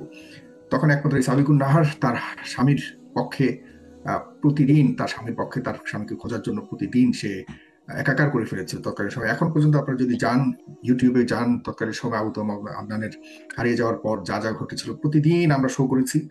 প্রায় এ নিয়ে এমন তোলপাড় হয়েছিল দেশে, এরপর শেষ পর্যন্ত সরকারের পক্ষ থেকে ডিজিএফআই এর কথা যখন আমরা প্রকাশ করলাম যে ডিজিএফ সর্বপ্রথম বাংলাদেশে ডিজিএফআই কাউকে গুম করে, এটি সর্বপ্রথম এই ফেস দ্য পিপল প্রচার করেছিল। এরপর আপনারা শুনেছেন অন্যান্য বিষয়, কিন্তু আমরা সর্বপ্রথম প্রচার করেছিলাম তৎকালীন সময়। এটি বলাটাও একটা বড় চ্যালেঞ্জ। আমি 2 দিন আমার কাছে রেখেছিলাম যে ডিজিএফআই নিয়েছে, এই খবরটি আমার কাছে এসছে, আমি কি প্রকাশ করব কি না, এই টেনশনে 2 দিন আমি সিদ্ধান্ত নিতে পারছিলাম যে কি এটা প্রকাশ করব কি করবো না, করলে কি হতে পারে, আমার ভবিষ্যৎ, আমার ব্যক্তিগত জীবনে কি হতে পারে, এমন ধরনের চিন্তা করতে করতে 2 দিন মধ্যে 1 রাত বা পরদিন, এরকম একটা বিষয়। পরে শেষ পর্যন্ত প্রকাশ করেছিলাম, যেদিন প্রকাশ করেছিলাম যে ডিজিএফআই এই হলো লোকেশন, ডিজিএফআই এর অফিসের কাছেই আদনানকে রাখা হয়েছে বা শেষ লোকেশন, ঠিক সেদিনই আদনানকে ছেড়ে দেওয়া হয়। এবং সেদিনই আদনানকে রাতে স্পেশাল কোর্টের মাধ্যমে তাকে মুক্ত করা হয়। এরপর থেকে আদনানের খবর আদনান কখনোই আমাদের কাছে জানায়নি তার সাথে কি হয়েছিল, জাতিকেও জানে, কারণ এই বাংলাদেশের কোটি কোটি মানুষ তার জন্য দোয়া করেছিল যখন সে মিসিং হয়েছিল। সে কোটি কোটি মানুষকেও আদনান জানি না জানিয়েছে কিনা তার সাথে কি হয়েছিল। আমি হলে জানাতাম এবং মানুষকে বলতাম অনেক দোয়া করেছেন, আপনাদের প্রতি আমার কৃতজ্ঞতা। এবং আমার জন্য যেই স্ত্রী এবং আমার জন্য যে মিডিয়া এমন করেছে তাদেরকে অন্তত পক্ষে জানাতাম যে আমার জন্য আপনারা এমন কিছু এত কিছু করেছেন, আপনাদের প্রতি আমার কৃতজ্ঞতা জানাচ্ছি। আহ, এটি আমরা শুনিনি কাউকে বলতে, যে আদনান সাহেব কখনো বলেছেন কিনা জানি না। আমরা এরপর তিনি মুক্ত হওয়ার পর আর কখনো শুনিনি যে তার সাথে আসলে কি হয়েছে, তিনিও আমাদেরকে জানাননি। আর তিনি মুক্ত হয়ে এই পর্যন্ত আছেন। তিনি 1,000 টাকা থেকে এখন হয়তো কোটি টাকার মালিক হয়েছেন, অনেক কিছু হতে পারে। সে কারণে মানে এই সাবিকুন নাহার এত পরিশ্রম করেছিল, যে কারণে আমাদের সাথে একটা একটা সেই সম্পর্ক কখনো আমার তার সাথে এরপর কথা হয়নি। এরপর বহু বছর পর যখন জানছি সেই একই দম্পতি আবারও এমন সংকট নিয়ে আছে, সেই সাবিকুন নাহার এত কষ্টে আছে, তখন ভাবলাম যে না, সাবিকুন নাহারের পাশে দাঁড়াই বা না দাঁড়াই, এখানে আসলে ঘটনাটা কি, যেহেতু মিডিয়াতে বহুবার এ নিয়ে আলোচনা হচ্ছে, আমার কাছে মনে হয়েছিল যে না, সেই সাবিকুন নাহারের পাশে এখন আমার দাঁড়ানো উচিত। বোন হিসেবে হোক, ভাই হিসেবে হোক, বা একজন নারীর পাশে একজন সামাজিক যে দৃষ্টিভঙ্গির আলোকে হোক, মানে অন্তত পক্ষে এই বিষয়টি নিয়ে সমাধান হোক, এটাই চাই। আমাদের ব্যক্তিগতভাবে কার প্রতি কোনো ধরনের অতিরিক্ত আহ, চাওয়া পাওয়া বা অতিরিক্ত কোনো উদ্দেশ্য নেই। চাই যে এই ধরনের বিষয়গুলো সমাধান হোক। এখন সমাধান করার জন্য এখন যতটুকু শুনছি, প্রিয় দর্শক, সাবিকুন নাহার আমার সাথে যুক্ত হচ্ছে। কিছু এমন কিছু ঘটনা ঘটছে তাদের মধ্যে, স্বামী স্ত্রীর মধ্যে, যেগুলো আসলে সামাজিক যোগাযোগ মাধ্যমে এখন মুখরোচক একরকম আলোচনার বিষয়বস্তু হয়ে গেছে, যে আসলে হচ্ছে এটা কি, এখানে আসলে কে দোষী কে নির্দোষ সেটি প্রমাণ করবার মতো দায়িত্ব বা সেই সক্ষমতা আমাদের নেই। তবে আপনারা অন্তত জেনে বিষয়টি সম্পর্কে আপনারা নিজেদের মতো করে একটু বিশ্লেষণ করার সুযোগ আছে। জি সাবিকুন নাহার, আপনি ডিসকানেক্ট হয়ে গিয়েছিলেন, এই কারণে আমি আপনার আগের কথাগুলো বলছিলাম জনগণকে। জি বলুন আপনি। এখন আমরা একটু শেষের দিকে চলে আসতে চাই।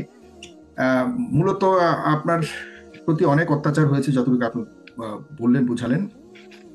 এখন আপনি কি চূড়ান্তভাবে সিদ্ধান্ত নিয়েছেন তার সাথে আপনি আর মানে একসাথে থাকছেন না, এই জাতীয় কোনো সিদ্ধান্ত নিয়েছেন আপনি? আপনি কি এখন কি তার সাথে আছেন, মানে আপনি লোকেশন একই ছাদে কি নিচে গিয়ে আপনারা থাকেন, নাকি আপনারা আলাদা হয়ে গিয়েছেন? এটি বলবার মতো যদি হয় বলবেন। আর দ্বিতীয়ত হলো, সবচেয়ে বেশি আলোচিত যে বিষয়গুলো হচ্ছে একটা নারীর সাথে তার সম্পর্ক, সে কি জাবিন যেন আপনি বললেন, এয়ার হোস্টেস, বা তার সাথে তার সম্পর্ক কিভাবে? এখন মূল প্রশ্ন হলো যে আপনি যে ভিডিওগুলি ছাড়লেন, সেই ভিডিওর মধ্যে দেখেছি যে সে যেখানে তার ক্লাস নিচ্ছিলেন, ওই ভিডিওগুলি আপনি ছেড়েছেন, যেখানে এমন কিছু পাওয়া যায়নি যে তার সাথে ওই নারীর কোনো খুব বেশি দহরম মহরম সম্পর্ক বা আপনার অভিযোগগুলির জাস্টিফাই করে এমন কোনো কিছু দেখিনি। তো আপনি কিভাবে প্রমাণ করলেন যে ওই নারীর সাথে তার সম্পর্ক? জনাব, আমাকে আরেকটু টাইম দিতে হবে। এক নম্বর জি। পয়েন্ট, আপনি যে কৃতজ্ঞতার কথা বললেন যে সে কৃতজ্ঞতা জানায়নি, এটা তো আপনাদেরকে বাইরে জানায়নি। সে ভেতরেও কখনো আমার জীবনে কৃতজ্ঞ ছিল না। যেদিন উপদেষ্টা নাহিদের ওই পিকটা ভাইরাল হয়, সেদিন রাতের বেলা আমরা দুজন একসাথে বেডে ছিলাম। তখন সে দেখতেছে, আমি বললাম কি, জান তুমি না আমাকে এভাবে মারছিলা। সে সাথে সাথে ফায়ার হয়ে যায়, বলে হুম। আমাকে বলে আমার রাস্তা যেন আমি খুঁজে নেই, তার রাস্তা সে খুঁজে নেবে।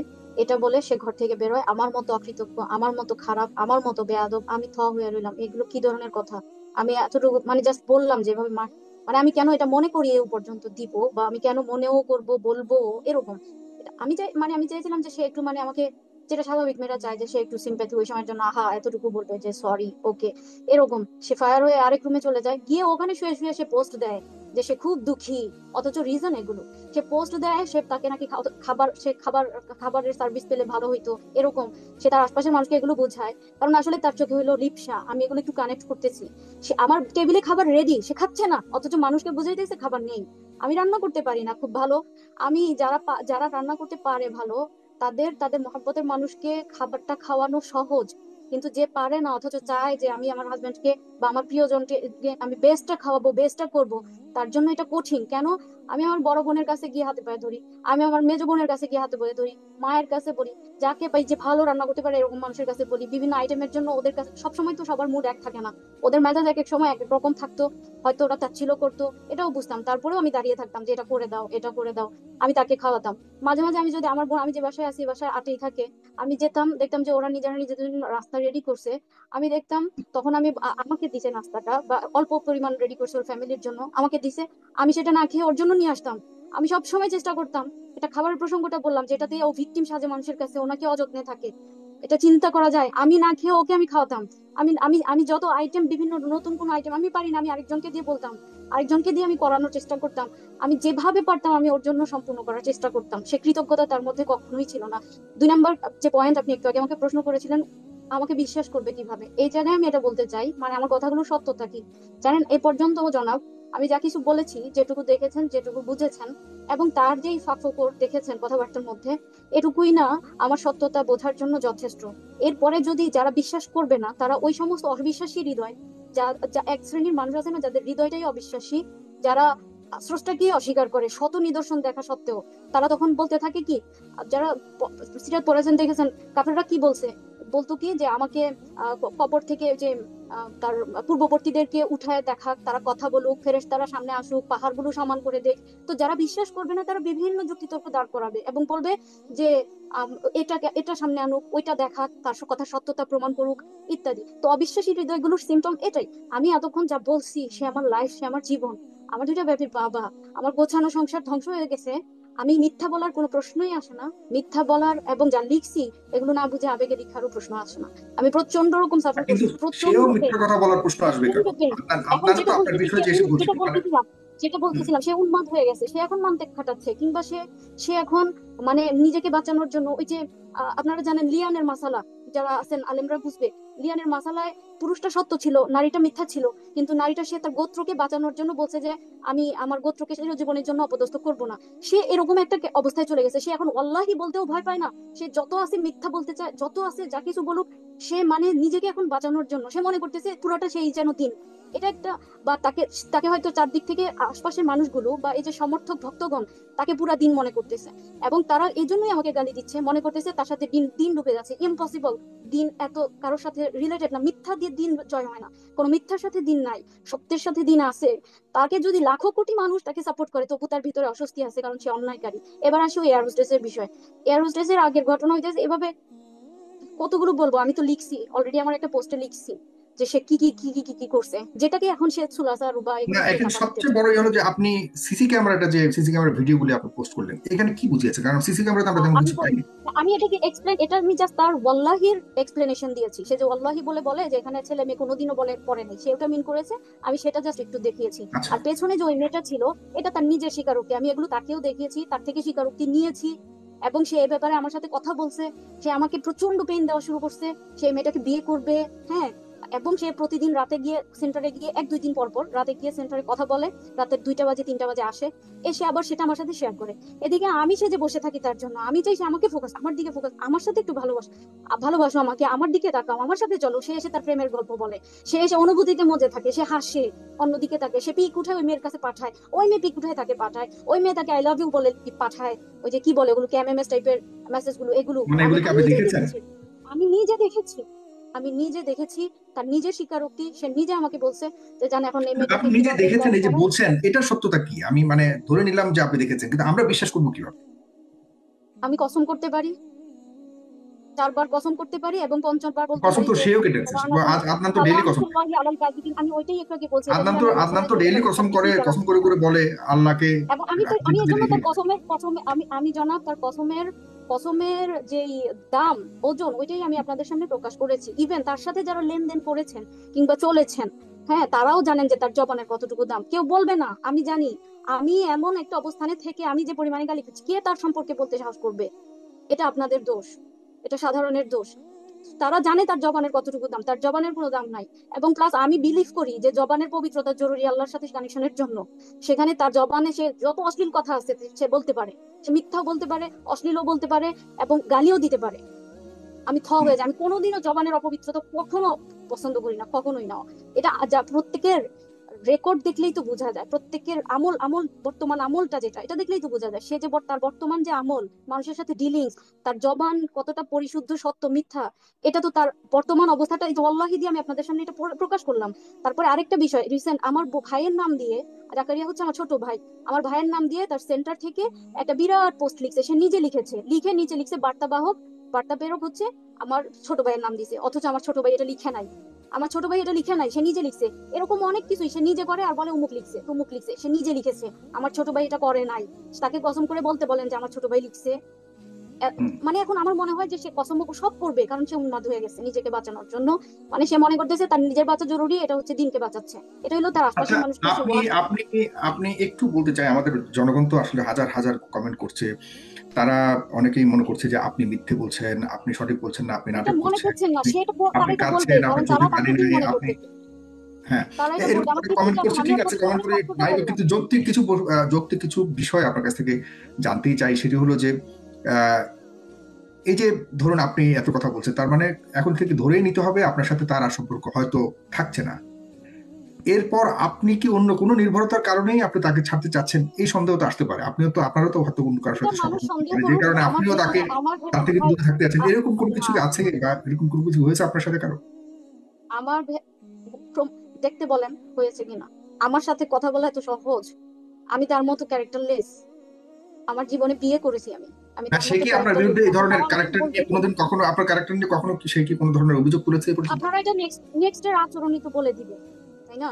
আমি কি করতেছি, আমার আচরণ, আমার কথাবার্তা, আমার আমল, এগুলো তো দেখবে সারা বিশ্ববাসী, আমার ফ্যামিলি মেম্বাররা না, আছে, সে না, না, সেভাবে মানে সে মানুষদের তুলেছে কাছে কিনা যাবে। আপনারটা দেখবো, জনগণ দেখবে না দেখবে সেটা বলছি না। আমি বললাম যে সে কি তার, আপনি যেমন তার ক্যারেক্টার নিয়ে এবং তার এই বিষয় নিয়ে প্রশ্ন তুলেছেন, সে কি এটা আপনার তাকে প্রশ্ন আচরণ করলেন আপনার, যে পারবে কিনা, সে পারবে কিনা এটা বলতে। সে নিজে বলে আমি তুমি পবিত্র জান, তার সে মানে নিজে বলে আপনার আমি বিরুদ্ধে এই জানি ধরনের আমি কোনো অভিযোগ পবিত্র। সে তুলতে পারে নাই? প্রশ্নই আসে না, ওকে, প্রশ্নই আসে না, এটা একটু জেনে নিলাম, প্রশ্নই কারণ আসে না। এটা জানা, হ্যাঁ বলুন। এরপরে ইয়ের ব্যাপারটা জানতে চাচ্ছি, বিশেষ করে যে নতুন যে এই মেয়েটার ব্যাপারে সে দাবি। আমাকে এমন ভাবে ব্ল্যাকমেল করা শুরু করলো, আমি যদি অ্যাগ্রি করি, আমি যদি হাসি খুশি থাকি, আমি যদি সবকিছু তার জন্য এভাবে করি, এই মেয়েটার সাথে তার এঙ্গেজের বিষয়টা, সে তার ফিলিংস গুলো পর্যন্ত আমার সাথে শেয়ার করা শুরু করলো। এই মেয়েটার কোথায় কোথায় তিল আছে আমি জানি। এই মেয়েটা আসলে এই পর্যন্ত ওই যে রংপুরে গিয়ে একটা মেয়ের সাথে কথা বলছি, জান 20-30 দিন, এই মেয়েটার মতো না, মারিয়ামের আম্মুর মতো না, মারিয়াম হচ্ছে তার প্রথম পক্ষের মেয়ে, তার মতো না আমার কাছে। হ্যাঁ, এই মেয়েটার বিষয়টা ভিন্ন। হ্যাঁ, এবং সে বলতেছে যে 15 ইয়ার্স ব্যাক, 15 বছর পূর্বে সে ফিরে গেছে এই মেয়েটার হাত ধরে। এই মেয়েটা আসছে তার সাথে সাক্ষাৎ করতে, এই মেয়েটাকে সেদিন, আচ্ছা, এগুলো কি বিয়ের নমুনা? আমি তো ওইটাই পিকটা এই জন্যই দিলাম, যে পিকটা তাকে পিছনে বসে সে বসে আছে, এবং মানে ক্লাসের জন্য আসছে, তার দিকে তাকিয়ে আছে। তার দিকে আমার কাছে আরো এভিডেন্স ছিল, সেগুলো সে আমার ফোনটাকে রিসেট করে সবকিছু ডিস্ট্রয় করে। এবং আমি আরো অনেক ভাবে আমি আর হেল্প পাই নাই, আমি এভিডেন্স গুলো শো করার মতো ইনাফ আমি হেল্প পাই নাই। আমাকে মানে সবাই মনে করতেছে কি, তো তারা এগুলো করে সংসারটা টিকে যাক, কিন্তু আসলে কি এটা টিকার মতো বিষয়? এটা টিকার মতো বিষয় না। এখন একতরফা শুধুমাত্র আমাকে কলুষিত করার মতো বিষয়, সবাই চাইলে এতটুকু করতে পারবে, ওই এখানে টিকার প্রশ্নই আসে না। সংসারটা টিকে যাক বলে যে এভিডেন্স গুলো আমার থেকে হাইড করা হয়েছে, এটা টিকার মতো বিষয় না। তো ওই যে মেয়েটা, সে এই মেয়েটার ব্যাপারে নিজে স্বীকারোক্তি দিয়েছে, মেয়েটার ব্যাপারে নিজে বলেছে। এখানে সে এখন অস্বীকার করুক, সে আমাকে বলে নাই, তাকে কসম করে এটা বলতে বলেন, মেয়েটার সাথে যে সে ঘন্টার পর ঘন্টা সেন্টারে বসে কথা বলছে, এটা সে আমাকে বলে নাই। এবং সে নিজে, আমার কাছে এই এভিডেন্স আছে যে ওই মেয়েটা রাতে কয়টা বাজে বের হয়, এটা এভিডেন্স, এই এভিডেন্সটা আছে। এবং সে সে এমন উন্মাদ হয়ে গেছে, এখন সে বলতে চাচ্ছে কি আমি আমার আনিত অভিযোগটা হচ্ছে তার যেই যেই গার্লফ্রেন্ড সম্পর্কে আমি অভিযোগটা এনেছিলাম, সেই গার্লফ্রেন্ডের বিয়েও হয়ে গেছে এবং একটা বেবিও আছে। এটা আমি একটু আপনাদের উদ্দেশ্যে ক্লিয়ার করে দিই, এটা হচ্ছে তার স্কুল লাইফের প্রেম, যার বিয়ে হয়েছে এবং বেবি আছে। আর যে মেয়েটার সাথে ব্যাপারে এখন কথা উঠেছে এয়ার হোস্টেস, এটা হচ্ছে তার কলেজ লাইফের প্রেম, যার যার যার মাঝখানে নাকি কয়েকটা ছেলের সাথে অ্যাফেয়ার ছিল, এবং সে তারপর প্রতারিত হয়েছে, এবং ফাইনালি তারপরে এই মেয়েটার সাথে মানে সে এঙ্গেজ হয়েছে, এই মেয়েটা এখন তার সাথে এঙ্গেজ হয়েছে। সারা এয়ার হোস্টেসের কি কোনো বিয়ে হয়নি আগে? মেবি হয় নাই, তারা তো এমন একটা সমাজে বসবাস করে, জেনারেলের এমন একটা স্তরে, যে তারা হয়তো বিয়ে বহির্ভূত এমনি চলতে পারে, তাদের বিয়ের প্রয়োজন হয়তো হয় নাই। যে সে আচ্ছা, নিজে বলছে যে দুইটা ছেলের সাথে, এরকম আরো কয়েকজন ছেলের সাথে তার অ্যাফেয়ার ছিল, সে এখন কিন্তু ব্রোকেন। সেন্টারে আর রাত রাত পর্যন্ত থাকে, তো তার তো সেন্টারে রাত পর্যন্ত থাকার কোনো কারণও থাকতে পারে, তার এডুকেশনাল কোনো না, আহ, না, সে নিজে বলছে আমাকে, আমার তো ওইটা কারো কি প্রয়োজন হয় না। একা একাই সেন্টার কি একা একাই শুধুমাত্র ওই মেয়ের সাথেই, ওই মেয়ে এত রাত পর্যন্ত থাকে নাকি অন্যান্য ওই স্টুডেন্টসও? প্রতিদিন তো না, ওই একদিনের এভিডেন্স আমি জানি যে সে ওই দিন রাতে 11টা পর্যন্ত তার সাথে ছিল। এমনিতে সে কথা বলে সেন্টারে বসে বসে কমফোর্টেবলি, রাতের 2টা 3টা অবধি কখনো কখনো যে থাকছে। লাস্ট আমার এখানে যখন ছিল তখন প্রায় 10 দিনের মধ্যে একদিন 2 দিন পর পরই, এবং সে এসে নিজেই ওটা আমার কাছে আবার স্বীকার করে। সে আর আমাকে প্রমাণটা আপনার ধরে কাছে আসে। প্রমাণ আছে? কি ধরনের প্রমাণ? কেউ বলেছে নাকি আপনার কাছে একদম পুরোপুরি সিসি ক্যামেরার ভিডিও আছে? কি জাতীয় প্রমাণ আছে আপনার কাছে? বিশ্বাসযোগ্য মানে ও প্রমাণ যে কি? ওই মেয়েটা যে রাতে কয়টা বাজে বের হয়েছে ওইটা সিসিটিভি ফুটেজের মধ্যে টাইমটা উঠে আছে না, হুম হুম টাইমটা তো হুম। দেখা যাচ্ছে মেয়েটা কয়টা বাজে এমনি তো থাকার কথা কয়টা কয়টা বাজে পর্যন্ত? সে তো ঢুকেছে এখানে স্টুডেন্ট, অফিস সে তো রুমে। এখানে স্টুডেন্ট, এখানে আসে তো সে না, ইয়ে সেই করে। স্টুডেন্ট না, সেই স্টুডেন্ট না, ওই দিনের জন্য তাকে স্টুডেন্ট সাজানো হয়েছে। এবং হয়তো বা আমি যদি এই বিষয়টা নিয়ে বাড়াবাড়ি না করতাম, এত দূর না আসতো, রেগুলার সে এখন আদনান সাহেব এখন মানে কখনো সে ক্লাস করে না, তাকে খুঁজে পাওয়া যায় না, সে যায় না ইন টাইম। কিন্তু ওই দিন তার কি আগ্রহ, কি খুশি, মানে এখন থেকে সে ক্লাস করবে, এসে ওই দিন আমাকে বলতেছে এখন থেকে সে সিরাত ক্লাস করবে, এত ভালো ক্লাস হয় ইত্যাদি। তো রিজন তো আমার সামনে আস্তে আস্তে তারপর সব পরিষ্কারই, যে হয়তো এই বিষয়টা তারপরে সে এভাবে ক্লাস করতো। এবং ওই মেয়েটা তাকে অফার করছে তাকে 2-3 বছর সে আদনান সাহেবের সাথে কানেক্টেড থাকবে, এভাবে প্রেম করবে আরো একদম সহজ ভাষায়, মানে এভাবে সে তার সাথে ফিলিংস আদান প্রদান করবে। কিন্তু সে একটু টাইম চায়, সে একটু টাইম চায়। আদনান সাহেব নিজে বলছে সে নাকি তাকে ফোন দিয়ে বলছে যে আমাকে মানে তারা ড্রাইভে যাবে, বাইক ড্রাইভ যাওয়া হয়। ওই মেয়েটা নাকি তাকে এটা প্রশ্ন করছে বাইক ড্রাইভ যাওয়া হয়। দেন আদনান সাহেব আবার প্রশ্ন উত্তর দিছে যে আমি তো এখন আর বাইক ড্রাইভ করি না, আমার এখন কার আছে, মানে কারে তারা ড্রাইভে যাবে, চিন্তা করছেন? আচ্ছা। তো মানে তাদের মানে সে সে আর কি আদনান সাহেবের সাথে এভাবে মানে প্ল্যান গোছাচ্ছে। এবং সে নাকি জিজ্ঞেস করছে আমার তো যেহেতু এখন ওয়াইফ আছে, বেবি আছে এতগুলো, আমরা কিভাবে এভাবে সম্পর্কটা সামনে কন্টিনিউ করবো, বা আমরা কিভাবে একসাথে চলবো। এগুলো আমি তার সাথে ওই যে বললাম না যে আচ্ছা ঠিক আছে যা, যখন সে আমাকে ব্ল্যাকমেল করে এবং ওই যে খুব ফায়ার হয়ে যায়, এবং আমি তো তখন বললাম যে আচ্ছা যা যা ইচ্ছা করো, কিন্তু আমি বুঝতেছি যে আমি আমার হার্ট, আমার কলিজাটা ফেটে যাচ্ছে, আমি পারবো না, আমি পারবো না। তোমরা কিভাবে গোছাইছো বলো তো, কিভাবে চলবা, কিভাবে থাকবা? তখন সে বলে যে ওই মেয়েটার সাথে কথা হয়েছে, যে সে 2-3 বছর টাইম চায়, সে একটু বুঝবে। এবং কখনো তার ওই এই মেয়ের সামনে, সে যখন ওয়াইফ হবে তার সামনে কখনো আমাকে বেবিদেরকে কখনো শো করা যাবে না, এটা তার ডিমান্ড, এটা তার রিকোয়ারমেন্ট, মানে তার কাছে এই সম্পর্কের কাছে। এবং মানে তো তুমি এভাবে মানে চিন্তা করছেন তাহলে? তারপরেও তারা কিভাবে বলে যে এটা সেই মেয়ে না? কসম করে কিভাবে বললাম না যে এক কথা যে সে উন্মাদ হয়ে গেছে, সে নিজে আমাকে কনফার্ম করছে এটাই সেই মেয়ে, সে আচ্ছা, নিজে এটাই সে। কনফার্ম করছে। এটা তো কলেজের আপনি জাবিন যে ওয়্যার স্টেজ। আরেকটা কথা বললেন স্কুলের, স্কুলের বন্ধু যেটা একটা কলেজের, ওইটা এটা হলো বিয়ে হয়ে জাবিনেরও গেছে, কলেজের। ওইটার জন্য যে 5-7 দিন না খেয়েছিল ওই ওই মেয়েটা যে তার স্কুলেরটার লাইফে। জন্য। হ্যাঁ, 5-7 দিন সে না খেয়েছিল, সে নিজে এগুলো সব কিছু স্কুলেরটার খবর কি? বর্ণনা দেয় সে নিজে। তার নাকি বিয়ে হয়ে গেছে, বেবি হয়ে গেছে। এখন সে বলতে চায় যে আমি যার অভিযোগ এনেছি জারিন জেবিন নামে, সে সে ওই মেয়েটা যার বিয়ে হয়ে গেছে। মানে কি দিয়ে শাক দিয়ে মাছ ঢাকবে, কি দিয়ে কি করবে, সে এক কথায় উন্মাদ হয়ে গেছে, উন্মাদ আচ্ছা হয়ে যাক, গেছে। আমরা স্কুল আর কলেজ পর্যন্ত আসছি, ইউনিভার্সিটি পর্যন্ত এখনো যাইনি। আশা হ্যাঁ, করি। ইউনিভার্সিটি লেভেল এবার আসেন, ওই ওই লেভেলেও আছে।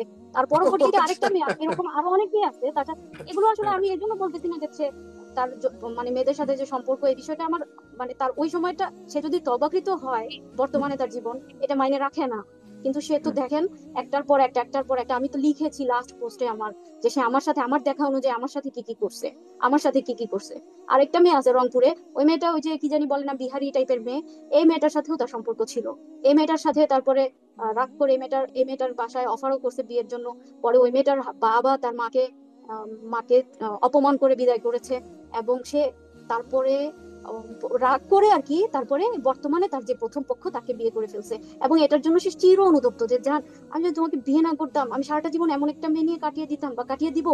এটা তো এই সমাজের চাওয়া, এটা এই হুম। সমাজের চাওয়া।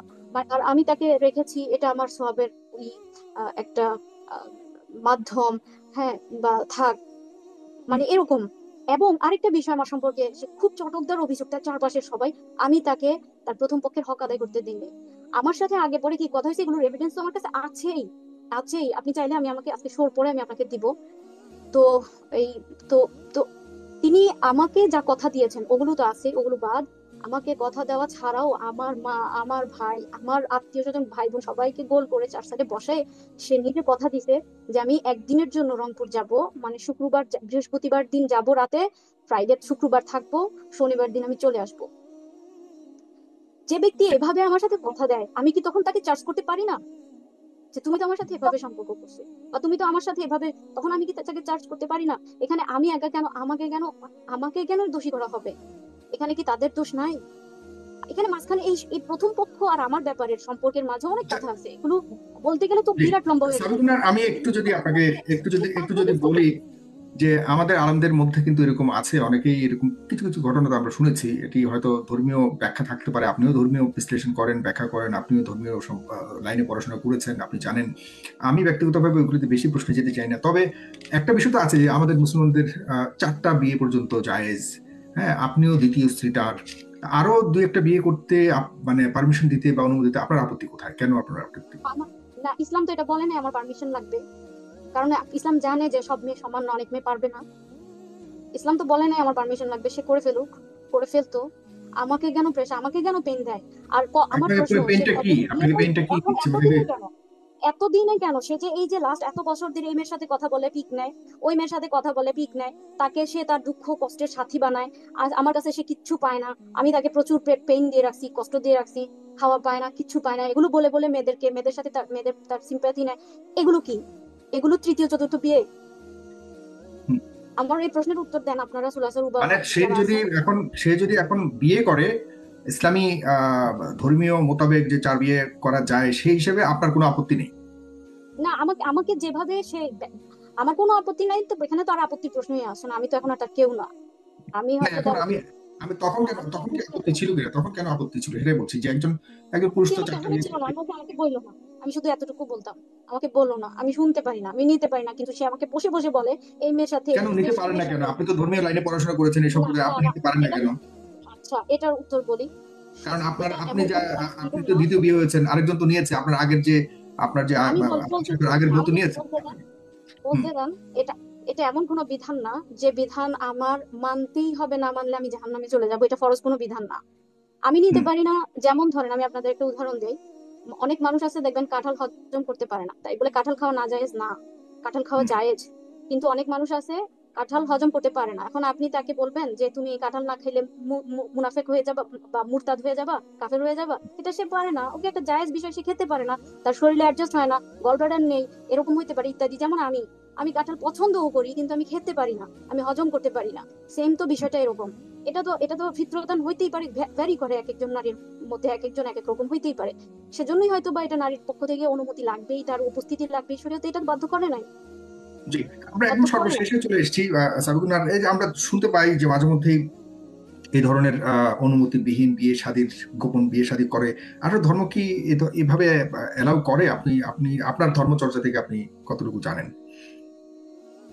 এটা তাদের ইমান, ধর্ম বলছে উত্তম আছে না, একটা হলো রুখসাত, একটা হইলো আজমত, একটা হইলো জায়েজ মাত্রায়। আর আরেকটা হইলো আরেকটা কথা আমি মানে আমার বড়দের কাছে শুনেছি যে জায়েজের শেষ পর্যন্ত সীমায় যেতে হয় না, জায়েজের শেষ সীমায় হারাম দাঁড়িয়ে থাকে, না জায়েজ দাঁড়িয়ে থাকে। তো এই যে কিছু বিষয়, 4টা বিয়ে বিয়ে বিয়ে বিয়ে বিয়ের এই যে ফ্যান্টাসি, আরো বিয়ে করব আরো বিয়ে করব, এই যে ফ্যান্টাসি কে কেন্দ্র করে তারা হারামে লিপ্ত হয়ে যায়। তো সব সময় জায়েজটা জায়েজ জায়েজ জায়েজ বলে এটার এই ডান বা বা কোন উপর নিচে সিচুয়েশন কি এখানে থাকে যে কোন কোন কোন ধরনের সিচুয়েশনে বিয়ে করতে হয়? সে ধরনের সিচুয়েশন কি আসলে সিচুয়েশনে গিয়ে কি আমাদের দেশের অনেকে বিয়ে আছে করে, অবশ্যই নাকি আছে, এরকম নাকি কিছু না না, এটা কোশ্চেন কালো না। এখন বর্তমানে একটা ফ্যান্টাসি চলতেছে। আমি আপনাদেরকে বলি, একটা লোক আছে, কি যেন নাম, মামুন কাশ্মীর টাইপের একটা লোক আছে। সে এটা তার হচ্ছে ত্রুটিযুক্ত কর্মপন্থার অধিকারী, আমি মনে করি সে মারাত্মক ত্রুটিযুক্ত, এবং আমি এই ব্যাপারে ফতোয়া পর্যন্ত জেনেছি। আপনারা জানেন তাহমিদুল মাওলা নামে একজন আহ, বিশুদ্ধ বিশিষ্ট প্রসিদ্ধ একজন মুফতি আছেন। আমি তার কাছে তার সকল কার্যক্রমগুলো উপস্থাপন করি, এবং তারা আলেমগণ কেউই তার এই কাজগুলো সাপোর্ট করে না। এই যে যে লোকটা আছে, মামুন কাশিমি নামে যে লোকটার নাম বলতেছি, তার এই যে কার্যক্রম, একাধিক বিয়ে নিয়ে যে ফ্যান্টাসি ছড়ানোর যে কার্যক্রম, এটা আলেমরা কেউ সাপোর্ট করে না, এবং সবাই বলে এটা ত্রুটিযুক্ত এবং এটা ভুল ভুল ভুল পথে সে এগোচ্ছে, কেউ তাকে সাপোর্ট করে না। বড় প্রথিত যশস্বী যে আলেমরা রয়েছেন তাকে সাপোর্ট করে না। এই লোকটা কিন্তু আমার উসমানের বাবার পিছনে 2 বছর ধরে লাগছে, মেসেজ দেয়, আমি নিজে দেখেছি। আমি পাশে চা পানি নিয়ে আসছি, আমি পাশে বসে আছি, দেখি সে মেসেজ দেয় যে আপনার সাথে দেখা করতে, তার পেছনে পিছিয়ে পিছিয়ে ঘুরতেছে, প্রকাশ্যে সে পোস্টও দিছে আপনাকে বিয়ে করাতে চাই। এগুলো একটা প্রভাব রাখে, প্রভাব ফেলে। আবার আমার আমার রঙিন সংসার ছিল। মানুষ এখন আসলে তারা তাদের মানে চিন্তা বুদ্ধিমত্তা এলম দ্বারা তাদেরকে ডিফেন্ড করতে না পেরে, হ্যাঁ, তাদের তাদের উস্তাদের অন্যায়গুলোকে ডিফেন্ড করতে না পেরে তারা করতেছে কি আমার উপরে এলজাম দিতেছে, আমার পাস্ট তুলে আনতেছে, 8-9 বছরের পাস্ট তুলে, আমি কত খারাপ, আমি এমন, আমি তেমন, আমার এমন ব্যাধি ছিল, এই মেয়ের সাথে কি থাকা যায় নাকি। এটা কি আদনান সাহেব জানে নাই? এটা কি বিয়ের পরেও কি তিনি জানে নাই? বিয়ের পরেও কি তিনি বুঝে নাই? তারপরেও তার আমাকে দিয়ে আমার পরে যদি স্যাটিসফাইড না থাকতো, আমি কেন তার লাইফে এত মাইনে রাখতাম? সে যদি আমার উপর স্যাটিসফাইড না থাকতো, এটা শুধুমাত্র চোখের লিপসা, সে নিজের নজরের হেফাজত করে নাই। এবং আমি যা বলছি প্রতিটা শব্দ সত্য, সে নজরের হেফাজত করে নাই, করলে তার কোনো প্রয়োজন ছিল না, কোনো প্রয়োজন ছিল না এগুলো। এবং তাকে যে চারপাশ থেকে খোঁচানো, হ্যাঁ, বিভিন্ন ভাবে তাকে ইন্সপায়ার্ড করা, এগুলো আমার জন্য আসলে আমার আমার পুরো সংসারটা ধূসর ছন্ন ছাড়া করে দিচ্ছে। আমার দুটো বেবি ছন্ন ছাড়া হয়ে গেছে। আমি জানি না যে কালকে থেকে আমাদের কি হবে, আমার বেবিদের জীবনটা কেমন হবে, এটা আমার জানার প্রয়োজনও নাই। আমার পূর্ণ তাওয়াক্কুল আছে আল্লাহর উপরে, এটা জি আমার জানার প্রয়োজন। জি, আপনি কি তার মানে আপনি চূড়ান্ত সিদ্ধান্ত নিয়ে নিয়েছেন যে তার সাথে আর আপনি সংসার করছেন না এই জাতীয় কিছু, যেহেতু আপনি বলেছেন একটু আগে আপনার কথা শুনে যতটুকু বুঝতে পারলাম এখন আপনি একটা বলেছেন এটা। দুঃখজনক সত্য আমি আপনাদেরকে বলি, আমার কেন অনলাইনে আনতে হয়েছে, এটা একটা প্রশ্ন, যে ভ্যালিড প্রশ্ন। আমি অনেক দিন থেকে তাকে মার্কাজউদ্দৌর হজরতের সাথে বসার জন্য শিডিউল দেওয়া হয়, সে যায় না, যায় না। অনেকবার শিডিউল দেওয়া হয়, যায় না, সে আমাকে আবার কনভিন্স করে ফেলে। আমার দুর্বলতা আছে, আমি তার কখনো আজকে আমার একটা দাবি আপনাদের মাধ্যমে আমি জানাতে চাই, আমি না তার মুখোমুখি হতে চাই না, কারণ আমার দুর্বলতা আছে। আর এই হুম, দুর্বলতা কাটতে হয়তো সময় লাগবে, আমি তার মুখোমুখি হতে চাই না, আমি তাকে দেখতে চাই না, আমার চেহারাটা আমি তাকে দেখাতে চাই না। তো হুম, সে অনেকদিন ধরে এভাবে শিডিউল চেঞ্জ করে, কিন্তু ফাইনালি আজকে আমি যখন মাত্র আপনার সাথে এখানে যোগ মানে জয়েন করতেছি, তখন আমাকে মানে আমার ছোট ভাই জানাচ্ছে যে ও হজরতের কাছে যাবে একটা সিদ্ধান্তের জন্য। চিন্তা করছেন? এখন আমি যেখানে জয়েন করতেছি, সবকিছু হুম, প্রসেসিং, আমি তো কথা দিয়েছি, তো হুম। আমার তো এটা সম্ভব হয় নাই আজকে যা। এখন দেখি যদি তারা আগ্রহী থাকে বসার জন্য, যেভাবে সমাধান হয় সেভাবে সমাধান করবে। আমার আর আপনি কি এখানে কোনো মানে তার চিন্তা নাই। সাথে, আপনি তার সাথে সংসার করতে এখনো আগ্রহী? না, আমার তো প্রশ্নই আসে না এখন সংসারের কিছু আমার। সে সে আমাকে বলে সে আমার দ্বারা আঘাত পেয়েছে, সে না, আমি আঘাত পেয়েছি মারাত্মক। আমি তার জন্য কাঁদবো না কখনো, কারণ আমার স্মৃতিতে এমন কিছু নাই। সে আমার জন্য কাঁদবে 4টা না 10টা না 100টা পেলেও, এটা আমি জানি। সে কান্নাটা সে দেখানোরও জায়গা পাবে না। যে বদুয়া দিচ্ছেন তাকে? না না, বদদোয়া দিচ্ছি না, জাস্ট, না, নেভার, বদদোয়া দিচ্ছি না, এটা আমার মধ্যে নাই। বদদোয়া দিচ্ছি না, জাস্ট মানে কি বলে, নিদর্শন দেখে বোঝা যায় না বৃষ্টির আগে যে একটু পরে বৃষ্টি হবে, ওইটা মানে বলতেছি জাস্ট। আপনার মতো স্ত্রী সে পাবে না, এটাই আপনি বলতে চাচ্ছেন? এটি আমার মতো স্ত্রী পাবে না সেটা না, আমার মতো স্ত্রী যেন কারো ঘরে না হয়, এটা তাদের চাওয়া। কিন্তু ফিলিংস এর জায়গায় সে নিজেই জানে যে সে মানে আমি তার কে ছিলাম, এটা নিজে জানে। এটা হয়তো কাউকে সে বলতেও কোনোদিনও পারবে না। এটা এখন তো সবাই বলতেছেন, ওকে আপনিও বলবেন, আমিও বলবো, ঠিক আছে, আমার মতো স্ত্রী কারো ঘরে না হোক, জি, ভালো থাক। আমরা প্রায় শেষের দিকে চলে এসেছি। আর যদি আপনাকে শেষ প্রশ্ন আমি একটু দর্শক যারা রয়েছেন আপনাদের কাছ থেকে দু একটি প্রশ্ন নেওয়ার কথা ছিল, একটি প্রশ্ন নিয়েছি। আপনারা ঠিক 1 মিনিটের মধ্যে আপনাদের কোনো প্রশ্ন থাকলে আপনারা ইউটিউব এবং ফেসবুকে আপনাদের প্রশ্নগুলি বলেন। আমি আপনাদের প্রশ্নগুলি একটু নেওয়ার চেষ্টা করব 1 মিনিটের মধ্যে। 1 মিনিটের মধ্যে, কারণ একদম শেষ ভাগে চলে এসেছি। আর সালগুনার অনেকক্ষণ ধরে কথা বলছিলেন, তিনি অনেক দুর্বল হয়ে যাওয়ার কথা, কারণ মানসিকভাবে উনি অনেক বিপর্যস্ত। আমি আহ, আমার যেহেতু বোন নেই, আমি তাকে বোনের জায়গাতে রেখে আমি অনুভব করবার চেষ্টা করেছি। কারণ অন্ততপক্ষে একটি জায়গায় আমি স্পষ্ট হতে চাই, আমি কোনো বিচার করছি না, তাকে কোনো কিছুতে সাব্যস্ত করছি না। আমি একটি জিনিস বুঝতে চেয়েছি যে আদনান সাহেবের পক্ষ থেকে তার চরিত্রের প্রতি কোনো ধরনের অভিযোগ ছিল কিনা, তার প্রতি কোনো অভিযোগ ছিল কিনা। সাবিকুন নাহার সেটিকে চ্যালেঞ্জের সাথে বলেছে যে এই ধরনের কোনো অভিযোগ দিতে পারবে না। তাহলে কখন একজন স্ত্রীর প্রতি স্বামীর অনীহা জাগে বা স্বামীর দূরত্ব তৈরি হয়? যখন স্ত্রীরও চারিত্রিক কোনো ধরনের ঘাটতি দেখা যায়। আমরা যেহেতু সেখানে কিছু পাইনি, যেহেতু বলেনি সাবিকুন নাহার, তাহলে শুধুমাত্রই কি ভালো লাগার জন্য, শুধু যৌন চাহিদা মেটাবার জন্য, শুধু প্রেম করবার জন্য আরেকজন মেয়েকে স্ত্রী রূপে পাওয়ার বিষয়টাকেই আমরা বিয়ে হিসেবে মেনে নেওয়ার যে সংস্কৃতিকে আমরা ধর্মীয় আলোকে জাস্টিফিকেশন দেওয়ার চেষ্টা করি, এটি আসলে কতটা যৌক্তিক? এই প্রশ্ন আমার জায়গা থেকে আমি, যেহেতু আমি বোনের মতো করে তাকে দেখি, একটা বোনের ভাইয়ের জায়গা থেকে আমি প্রশ্নটি ছাড়ছি। যাদের বোন নেই, যাদের বোন আছে, যাদের সংসারের কন্যা আছে, সবাইকে আমি এই প্রশ্নটি ছাড়ছি, ধর্মীয় আলোকে নয়। আমাদের সমাজ, আমাদের রাষ্ট্র, আমাদের ডেফিনেটলি ধর্মীয় অনুভবের জায়গা থেকে সবকিছু মিলিয়ে আমি পুরো আলোচনা শুনে যতটুকু আমার কাছে মনে হয়েছে, এই অংশটুকুকে আমি প্রশ্ন আকারে আপনাদের কাছে দিলাম। এই প্রশ্ন উত্তর আপনারা আপনাদের মতো করে দিতে পারেন। আর সবাই আমার মনোভূত হবে, সবকিছু আমার মতো মনোভূত হবে, এটি আমি মোটেও মনে করি না। আপনাদের জায়গা থেকে আপনারা বলবেন কি কি প্রশ্ন। আমি এই 1 মিনিটে একটু অনেক প্রশ্ন আসছে, আর বাবা একটু আস্তে ধীরে প্রশ্নগুলো করেন, কারণ অনেক তাড়াতাড়ি করে উপরে উঠে যাচ্ছে, বুঝতে পারছি না। তার কাছে প্রমাণ আছে স্ট্রিক্ট ভাবে তাকে মাঝে কথাটা। জনাব, আমি একটা বিষয় বলতে চাই। সেটা হচ্ছে জি যে আমার একটা চাওয়া আছে। জি। আমার আমার জীবন নিয়ে আমার কোনো পরোয়া নেই। আমার জন্য আমার আল্লাহ যথেষ্ট, আমার আল্লাহই যথেষ্ট। আর আমি শুধু একটা জিনিস নিশ্চয়তা চাই একটা বিষয়ের, সেটা হচ্ছে আমার উসমান আর আয়শার হক যেন কখনো নষ্ট না হয়।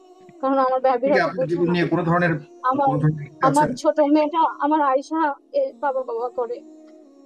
ওরা তো জানে না কি হয়েছে। তো সে বিয়ে করুক, 4টা করুক, তার 100টা বেবি হোক, আমার কোনো সমস্যা নাই। আজকে হয়তো তার ফিলিংস আছে বেবিদের প্রতি, কিন্তু একটা সময় পরে হয় কি, গ্যাপ হইলে আর সে ফিলিংসটা থাকে না।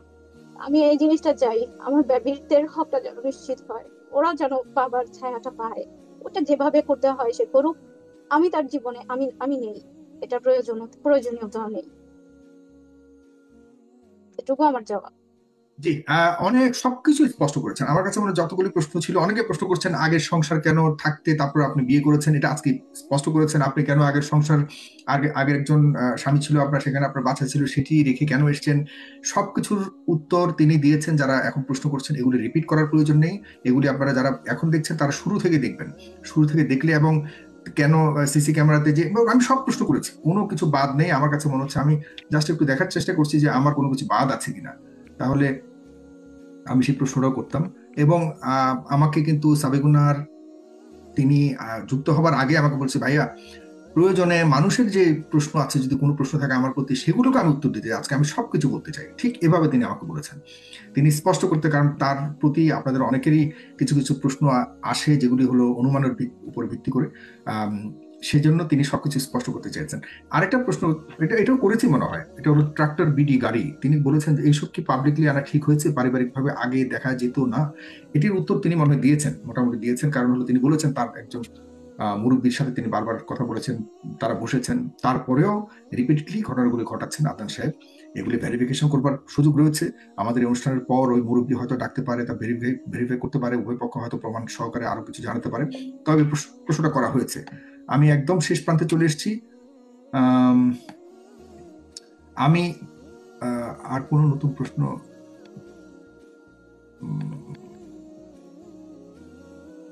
না, আমার কাছে মনে হয় কোনো প্রশ্ন নেই। সবাই শুধু প্রমাণ প্রমাণ বলছে। আসলে অনেক কিছু আছে স্বামী স্ত্রীর মধ্যে প্রমাণ থাকে না। তবে পারিপার্শ্বিকতা, এবং এখানে আম, আমি আমি কারো পক্ষে বিপক্ষে কিছু বলতে চাই না।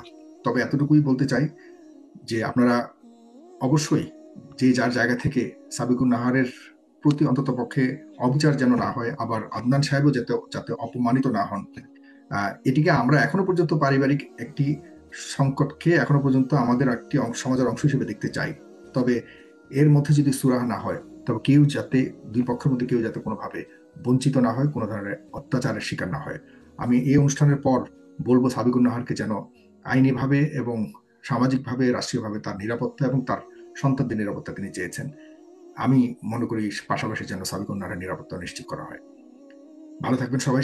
সাবিকুন নাহার, আপনার কোনো কিছু বলবার থাকলে বলতে পারেন, শেষ কথা আমি শেষ করবো। আমার আমার একটা দুইটা বার্তা দেওয়ার আছে। একটা হচ্ছে যে রাম বাম নাস্তিক টাইপের যে সমাজের মানুষগুলো রয়েছে, যারা বর্তমান আমার লাইফের ক্রাইসিসটাকে নিয়ে বা হুজুর হুজুর বলে সমালোচনা করছে, তাদের উদ্দেশ্যে আমার এই বার্তা হচ্ছে যে আসলে এটা কোনো দিনের সাথে রিলেটেড না।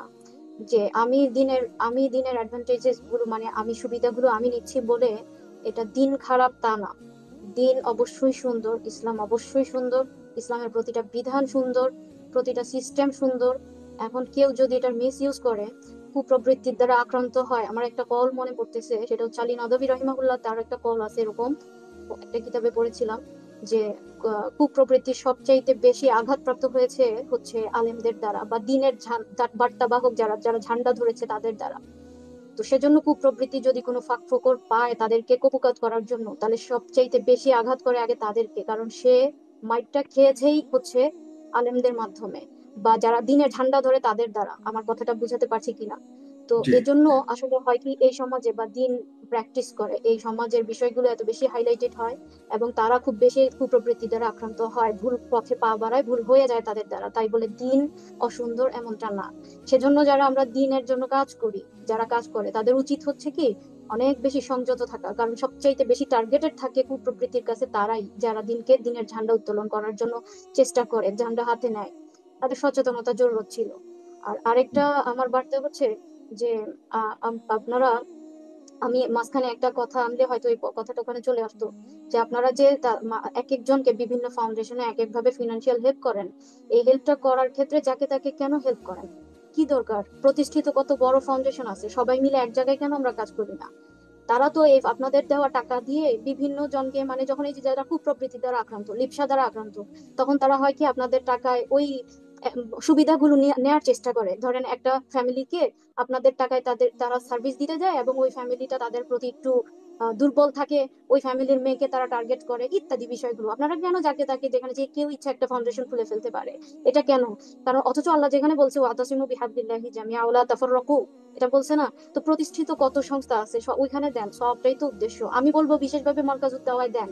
মার্কাজুদ দাওয়ার এমন এমন একটা প্রতিষ্ঠান, আপনাদের অনুদান যদি ওখানে যায়, এটা একটা পয়সা পর্যন্ত আপনাদের বিফলে যাবে না। এবং এটা আপনাদের হচ্ছে কিয়ামতের দিন এমন হইতে পারে যে, মানে ওই যে হাদিস আছে না, যে হাদিস মানে একটা কলমটাও ইস্যু করে বলা হবে যে আমি আপনাকে একটা কলম দিয়েছিলাম, আমাকে মনে আছে কিনা।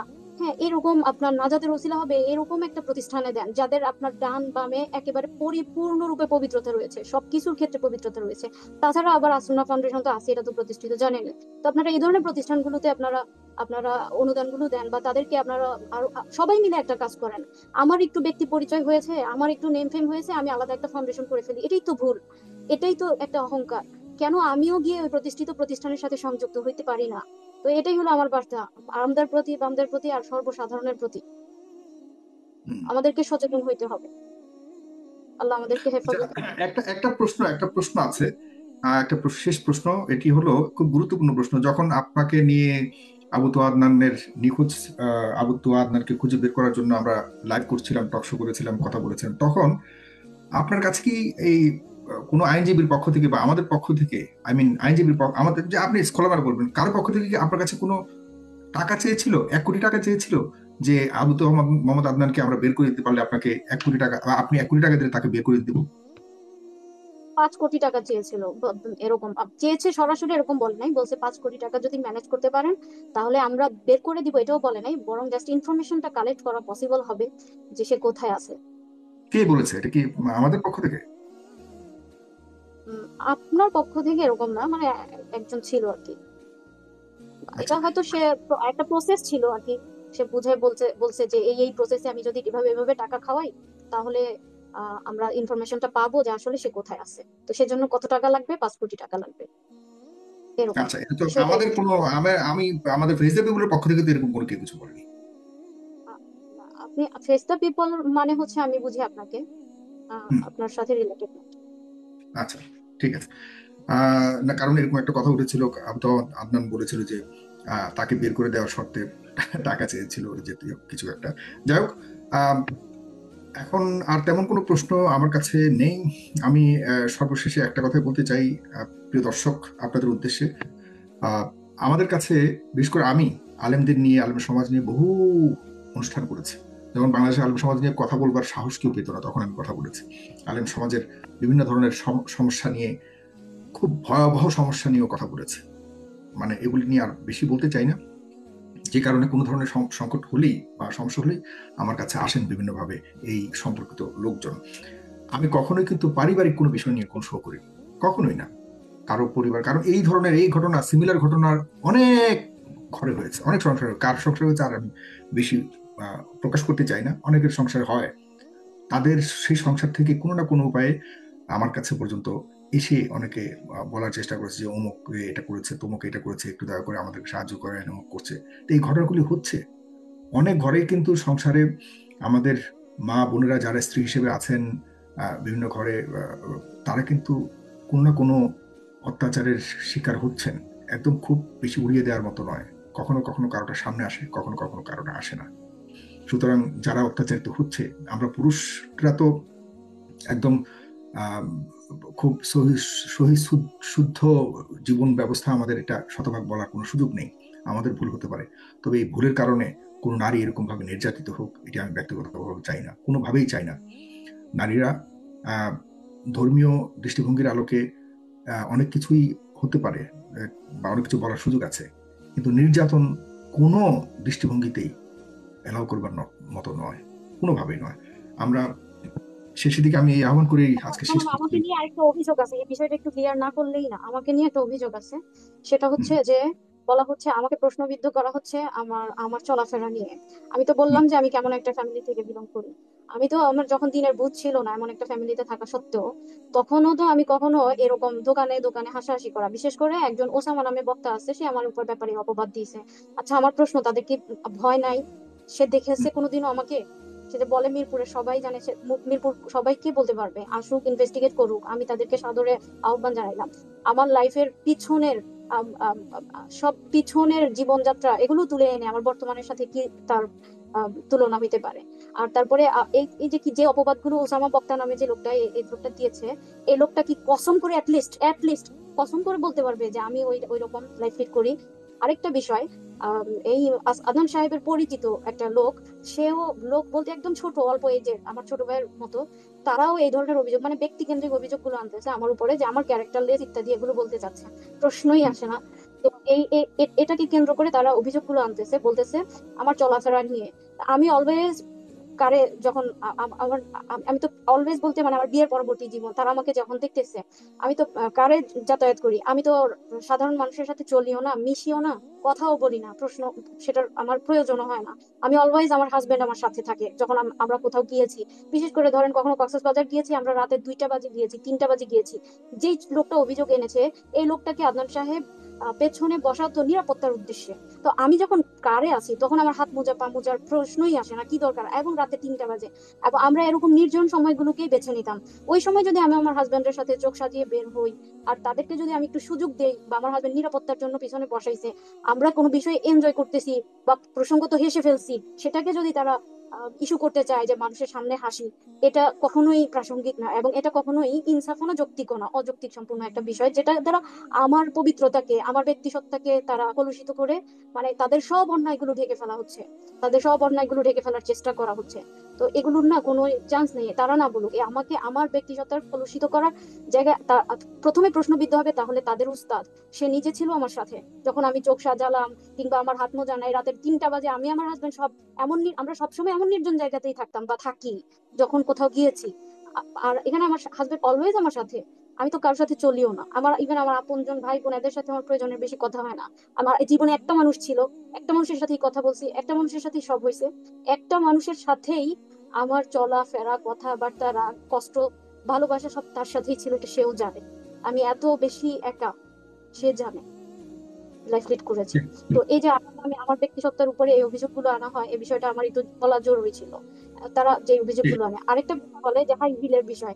আমি ধরেন বিভিন্ন কনফারেন্সে হাই হিল না পড়লে, যে ডায়াসের সামনে বক্তব্য দেওয়া, আলোচনা করার জন্য হাই হিলটা সহায়ক, এটা ছাড়াও আমি একদম ছোটবেলা থেকে হাই অভ্যস্ত। এখন এই বিষয়গুলো নিয়ে আমার পবিত্রতাকে কলুষিত, হাই হিলে কি পবিত্রতা সমস্যা আছে না? এটা কি ধর্মের সমস্যা? হাই হিল তো না, হাই হিল তো মানে এটার ইখতিলাফি একটা মাসালা, কেউ কেউ বলতেছেন হারাম, ওকে, কিন্তু এটার একেবারে অকাট্য রূপে, মানে আমি ইমান থেকে খারিজ হয়ে গেছি এরকম কিভাবে, বা হারাম একেবারে অকাট্য রূপে হানাফি মাযহাবে এটা বলতে পারবে? আমি তো জানি কেউ এক মাসালা আছে, বললাম তো মতভেদ আছে। কেউ কেউ বলতেছেন হারাম, হ্যাঁ, তারপরে তারা যাদের রেফারেন্স দিয়ে হারাম বলে তাদেরটাও আরো বেশি ইনভেস্টিগেট করে দেখলে বলবেন যে শিথিলতা আছে। তা এটা তো আমি আমি আসলে অভ্যস্ত এভাবে চলাফেরা করায়, মানে ওই হাই হিল জি, পরায়। আর তারপরেও আমি কনফারেন্সে মানে দাঁড়িয়েছিলাম, কারণ আমি ডায়াসের সামনে হাই হিল পরলে আমার বক্তব্য দেওয়ার জন্য আমার জন্য সেটা সহায়ক হয়, কারণ আমার হাইট একটু কম। এটা তো তারা জানে, দেখেছে, আমার হাজবেন্ড জানে, জি। আমার হাজবেন্ড আমার সাথে আছে। তো এই বিষয়গুলো তাদের নিয়ে আমাকে মানে কলুষিত করা, মানে তাদের আর কোনো যুক্তি নাই, তাদের ইলম নাই, তাদের আকল নাই, তাদের বলার কোনো জায়গা নাই। এখন তারা বাঁচতে পারে একটা বললেই যে মেয়েটা ভালো না, এখন এই পথটাই তারা বেছে নিয়েছে।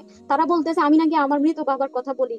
আসলে এটা কি স্বাভাবিক না? আমরা কথা প্রসঙ্গে হাজব্যান্ড ওয়াইফ ধরেন কথা বলতেছি, তখন তখন আমরা বসে আলোচনার প্রশ্নে এরকম বলছি আমার বাবা আমার মাকে অনেক কষ্ট দিচ্ছে ইত্যাদি বলতে পারি না? যেমন নাকি সে নিজেও বলছে তার বাবা তার মায়ের অত্যাচারে হার্ট অ্যাটাক করে অল্প বয়সে মারা গেছে, এটা সে নিজে বলছে। অস্বীকার করুক, ভুলে গেছে, হয়তো ভুলে যায়, ভুলে যায়। হুম, এবং সে ঠিক বলে আছে। যে আমার মা এখন এত ভালো, আমার মা আগে এরকম ছিল না। সে নিজে নিজে তো, এগুলো কি অভিযোগ? মা তো মাই, বাবা তো বাবাই। কথা প্রসঙ্গে এরকম কত ছোটখাটো বিষয় আছে, এগুলো আনা, এগুলো আসলে খুবই অযৌক্তিক এবং খুবই লজ্জাজনক, দুঃখজনকও বটে যে এই বিষয়টা আমার এখানে এক্সপ্লেন করতে হচ্ছে। এ পর্যন্তই, আমার আর আসলে কিছু বলার নাই। যারা বিশ্বাস করবে, তারা যারা প্রশস্ত হৃদয় সংকীর্ণতা মুক্ত, তাদের বিশ্বাস করার জন্য আর কিছু প্রয়োজন নাই, আমি নিজেই প্রমাণ। আর যারা অবিশ্বাসী, যাদের সংকীর্ণতা রয়েছে মনে, তাদের সামনে ওই যে বললাম না, আকাশমাত থেকে ফেরেশতা নেমে আসলেও তারা আরেকটা রিজন বের করবে। ঠিক জি, আছে, জনাব আল্লাহ রাব্বুল আলামিন আপনাকে উত্তম প্রতিদান দান করেন এবং হেদায়েতের পরিপূর্ণ হেদায়েতের উপরে চলার তৌফিক দান করেন। আজকে তাহলে এ পর্যন্তই, আমি বিদায় নিচ্ছি। আপনি তো ধর্মীয় লাইনে তো পড়াশোনা করেছেন, রাইট? জি। আচ্ছা, আচ্ছা। না, কারণ অনেকেই তো প্রশ্ন করছেন, তারাও ধর্মীয় লাইনে পড়াশোনা করেছেন। আপনি যে জেনারেল লাইনের আহ, মানে পড়াশোনা করেই যে কথা বলছেন তা না, আপনিও ধর্ম নিয়ে যথেষ্ট আপনার বিশ্লেষণ রয়েছে, আপনি রিসার্চ করেছেন বা ধর্ম সম্পর্কে জানেন, জেনে শুনে আপনি কথাগুলো বলেছেন। এগুলো একটু জানিয়ে রাখলাম আমাদের দর্শকদের। প্রিয় দর্শক, আপনাদের কি আর নতুন কোনো প্রশ্ন না নিয়ে আপনাদের কাছ থেকে এখানে শেষ করছি। সাবিকুন নাহার, আপনাকে অনেক অনেক ধন্যবাদ। আপনার পাশেই থাকবো বলে সেই তখন বলেছিলাম, আজকে জি, কোনো না কোনো উপায়ে শুক্রিয়া। আপনার পাশে থাকার একটা সুযোগ হলো।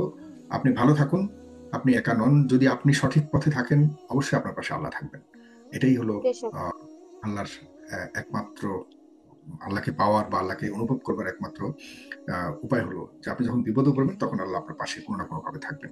সুতরাং আল্লাহ, যদি আপনি সঠিক হন, আর যদি আপনি আদনান সাহেবের বিরুদ্ধে আপনি মিথ্যা বলে থাকেন, সেটির জন্য আপনাকে অবশ্যই জবাবদিহিতা করতে হবে, এই কালে এবং পরকালে। এতটুকু আপনার প্রতি বলে আমি এখানে শেষ করছি। ধন্যবাদ। এবং আদনান সাহেব যদি চান, তিনি এইসব কথার উত্তর দিতে পারেন। যদি অনেকে বলছেন কেন আদনান সাহেবকে আনেনি, আদনান সাহেবকে আমাদের কাছে সাবিকুন নাহারের সাথে কথা হয়েছে, তিনি তাকে বলেছে তিনি আসবেন কিনা, তিনি আসতে রাজি হয়েছেন। অন্য কেউ আসতে চাইলে আমরা বিবেচনা করব। এখানেই রাখছি, ধন্যবাদ। আসসালামু আলাইকুম। সম্মানিত দর্শক শ্রোতা, আশা করি পুরো ভিডিওটি দেখেছেন এবং সবকিছু বুঝতে পেরেছেন। দর্শক, আবু তহা মোহাম্মদ আদনান যখন গুম হয়েছিল, তখন কিন্তু এই স্ত্রী গণমাধ্যমের মুখোমুখি হয়ে আকুতি মিনতি করেছিল। সারা দেশের মানুষ তখন তাকে বাহবা দিয়েছিল। আবার এখন আবু তহা মোহাম্মদ আদনানের স্ত্রী গণমাধ্যমের মুখোমুখি হয়েছে, এখন কিন্তু মানুষ তাকে গালিগালাজ করছে। দর্শক, আসলে আমি দালালি পছন্দ করি না। যা সত্য আমি তাই বলবো, তাতে কে খুশি হোক আর বেজার হোক, তাতে আমার যায় আসে না। আমার প্রতি আমার আল্লাহ সুবহানাহু ওয়া তাআলা নারাজ না হলেই হয়। সোশ্যাল মিডিয়াতে দেখলাম কিছু ব্যক্তিরা আবু তহা মোহাম্মদ আদনানকে নিষ্পাপ বানিয়ে দিচ্ছে, আবার কিছু ব্যক্তিরা আবু তহা মোহাম্মদ আদনানকে একেবারে কাফের বানিয়ে দিচ্ছে। আমি বলছি না যে আবু তহা মোহাম্মদ আদনান নির্দোষ, বা আমি বলছি না আবু তহা মোহাম্মদ আদনান দোষী। আসলে ভিতরে ভিতরে যে কি হচ্ছে বলাটা মুশকিল। আমি মনে করি কারো ভক্ত হওয়া ভালো, তবে অন্ধ ভক্ত হওয়া ভালো না। যতক্ষণ পর্যন্ত একজন স্কলার, একজন দায়ী ইসলামের পথে আছে, কুরআনের পথে আছে, ততক্ষণ আমরা তাকে ভালোবাসবো। যখনই সে কুরআন এবং হাদিসের পথ থেকে সরে যাবে, তখনই আমরা তার থেকে মুখ ফিরিয়ে নিব। আমি মনে করি তার পক্ষ নিয়া বা তার বিপক্ষে নিয়া কোনোটাই উচিত হবে না। আপনি তার পক্ষ নিলেন, যদি সে সত্যি অপরাধী হয়, তাহলে আপনি আল্লাহ সুবহানাহু ওয়া তাআলার কাছে কি জবাব দিবেন? আবার আপনি তার বিরোধিতা করলেন, তার বিপক্ষে নিলেন, যদি সে সত্যি অপরাধী না হয়, তাহলে আল্লাহ সুবহানাহু ওয়া তাআলার কাছে আপনি কি জবাব দিবেন? সুতরাং আমাদের করণীয় হবে তাদের পারিবারিক বিষয় চুপ থাকাটাই উচিত। তো দর্শক, আপনাদের মন্তব্য কি? আপনাদের মূল্যবান মন্তব্য অবশ্যই অবশ্যই কমেন্ট সেকশনে জানিয়ে দিবেন। তো দর্শক, আজকের এই ভিডিওটি এ পর্যন্তই। ভিডিওটি ভালো লাগলে লাইক এবং শেয়ার করে দিন। আর হ্যাঁ, নিত্য নতুন আপডেট ভিডিও পেতে চ্যানেলটি সাবস্ক্রাইব করতে ভুলবেন না। দেখা হবে নতুন ভিডিওতে। ততক্ষণ ভালো থাকুন, সুস্থ থাকুন। ফি আমানিল্লাহ।